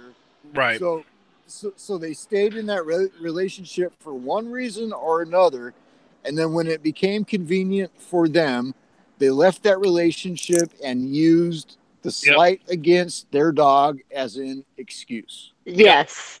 Yep. Yes. But that was the funniest thing I've ever heard is breaking up a relationship because 10 months ago you said my dog was ugly. No, he was looking for or whoever Yeah, was looking okay, for it was a excuses he. to get out. It was a he, and I was like, oh my gosh, this has got to be the pettiest shit I've ever heard. And the reason I thought it was a he is because guys do that. If they want out, they'll find any and every excuse to get out. So the guy was the one with the ugly dog? Yes.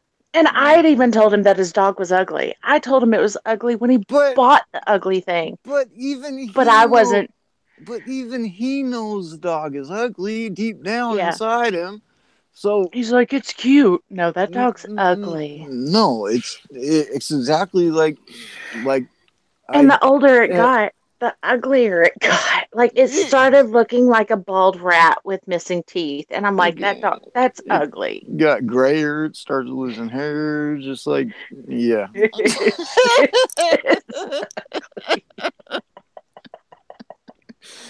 Dude, so why stick around and waste 10 months of your life on that bullshit? Ding ding ding ding. It's because she had boobs. Pussy. Yeah, Are you saying pussy? Yeah. Okay, but yeah, that's why a guy would stay. Move on. Go a month without pussy. Move on. Go a month without. I'm sorry. I'm drinking, so I got planes going over me. Was this guy younger?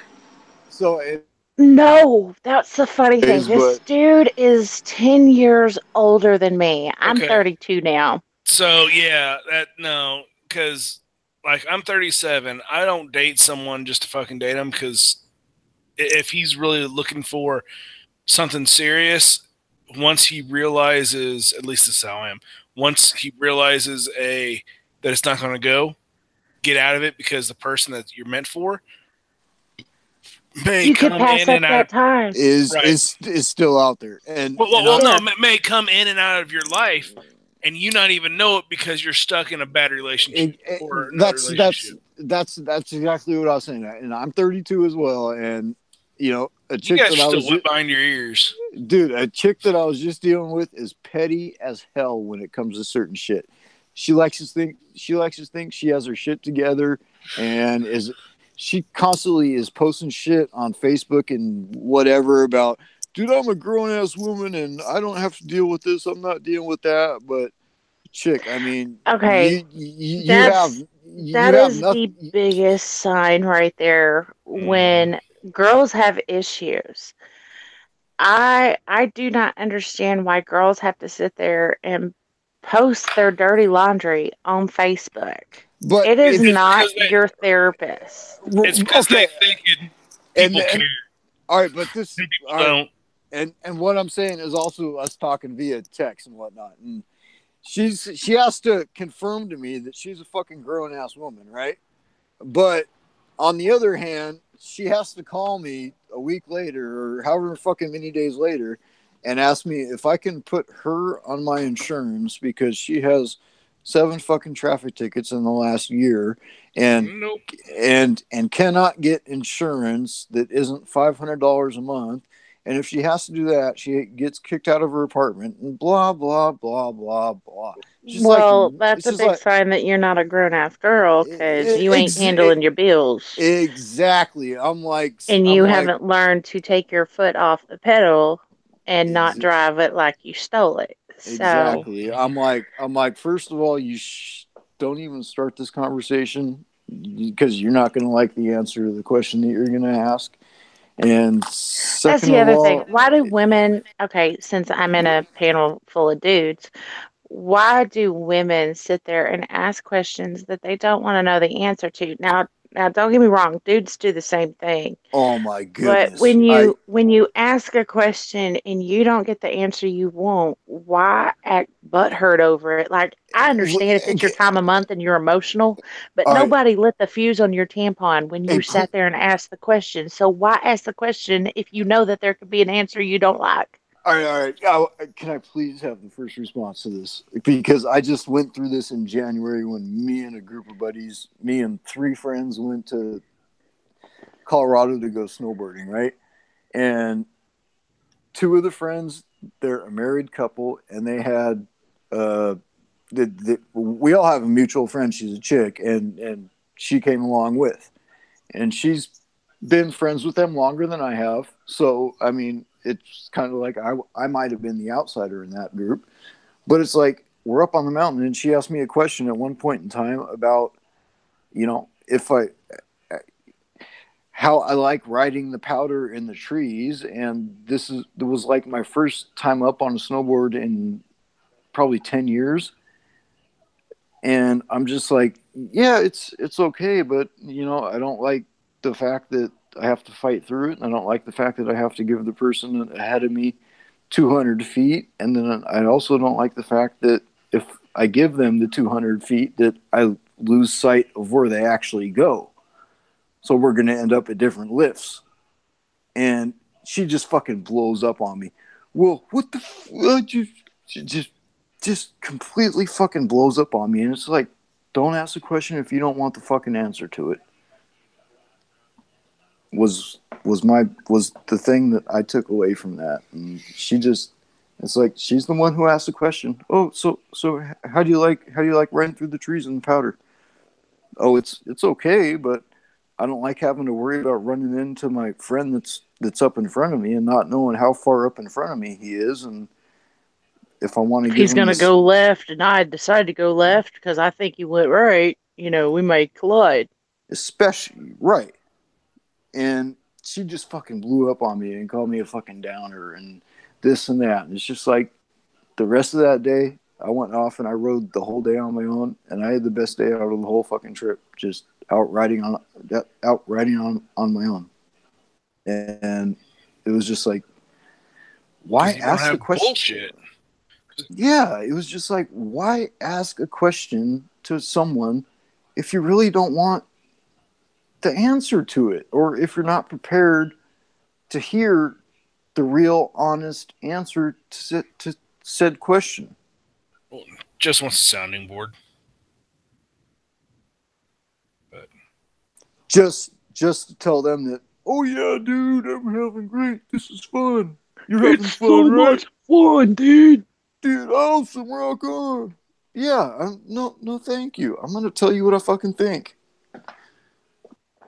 My favorite response to people is, "My name is not Willy Wonka, and I ain't gonna sugarcoat shit." Nice.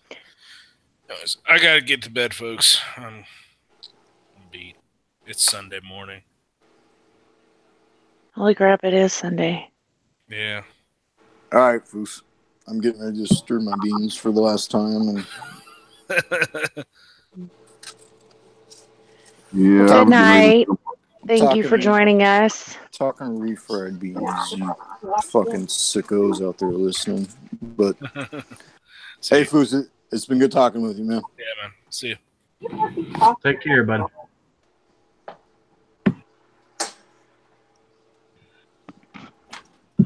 Well, Rich, I appreciate you sending me a link. Let me come in, buddy. Yeah, no problem. I'm getting ready to jump off. Gunpowder, you can take over. It's on your end. Yeah, y'all have a good one. I'm heading out. All right. Good night. Yeah, I can't believe that we've actually been on for a little over 3 hours. Yeah. Well, I'm about to start one up. You're about if you want, you can just stay in here and just send the link out. I mean, it's already turned into basically a lobby chat at this point anyway. Okay. Well, we appreciate that. Thank you. Yeah, but you don't have to bother trying to fire one up. It's already there. Yeah. Right on, Rich. I appreciate it, man. Yeah, no problem. I'll catch y'all later. All right. Have a great night. See ya. Take care, Rich.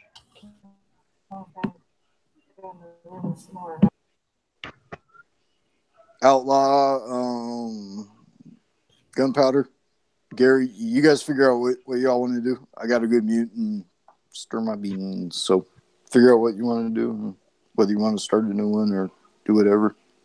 Alrighty. Alrighty. Thank you, Heidi. Yeah. So, am I starting one, or are we gonna keep this one open, Gunpowder? I don't know. It's up to y'all. To do it in the true outlaw tradition, you're gonna have to set it up under your name, man, so everybody will know it's a true. Well, no. I mean, if Gunpowder wants to run it, well, she can run it. I ain't got a problem with that. It's honestly for me to shut this down. I've got to walk past the kitchen and walk past my uncle who's asleep in the living room. No, all you got to do is hit that little phone button at the top of the screen. It shuts it down almost instantly. Or at the bottom of the screen in front of the cell phone. But didn't that just shut it down from... No, that shuts it down completely. On the phone, it's hooked up through the computer. Don't matter. It'll still shut it down, I think. Yeah. So, well, okay, hold on. And wait a minute. Hangouts. Yeah, you're right, because I see it now. Unloaded is actually Tardot, right? Yeah, that's the you'd laptop. have to. You'd have to go to the computer and shut that one down. Yeah, so we can stay here. It's no big deal.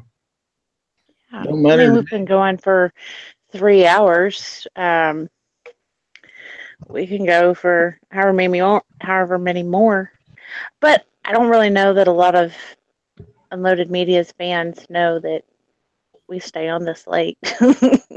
So I think there's only like 7 people watching the last time I checked. Well, there's option number 2. In 8 hours, it's going to shut itself down anyway. That is true. Black Cat found it. So I can open one up, and everybody can jump over on mine, and we'll throw a party. There you go. We can all just exit, and Tardot, I'll send Tardot a text message and say, "Hey, on your way in the house, will you shut the computer off?" I see how you guys are. I show up and you're going to shut the chat down now. Okay, well, yes, Black Cat. We're opening up one on my side. Oh, okay. So you get a link in momentarily. I see. Okay. Bye, guys. Complex there. Bye. I love you so much. Say what?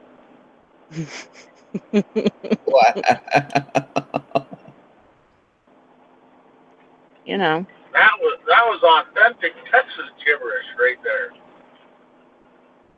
Yo, what? Listen, if you can't speak gunpowder, you and I's gonna have issues.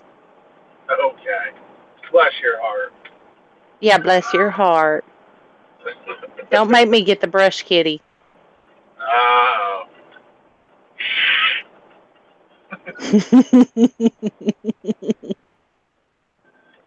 All right, I'll see you over on Outlaws. Okay. Later, guys. Later. All right. So what's the plan? Guess I don't know.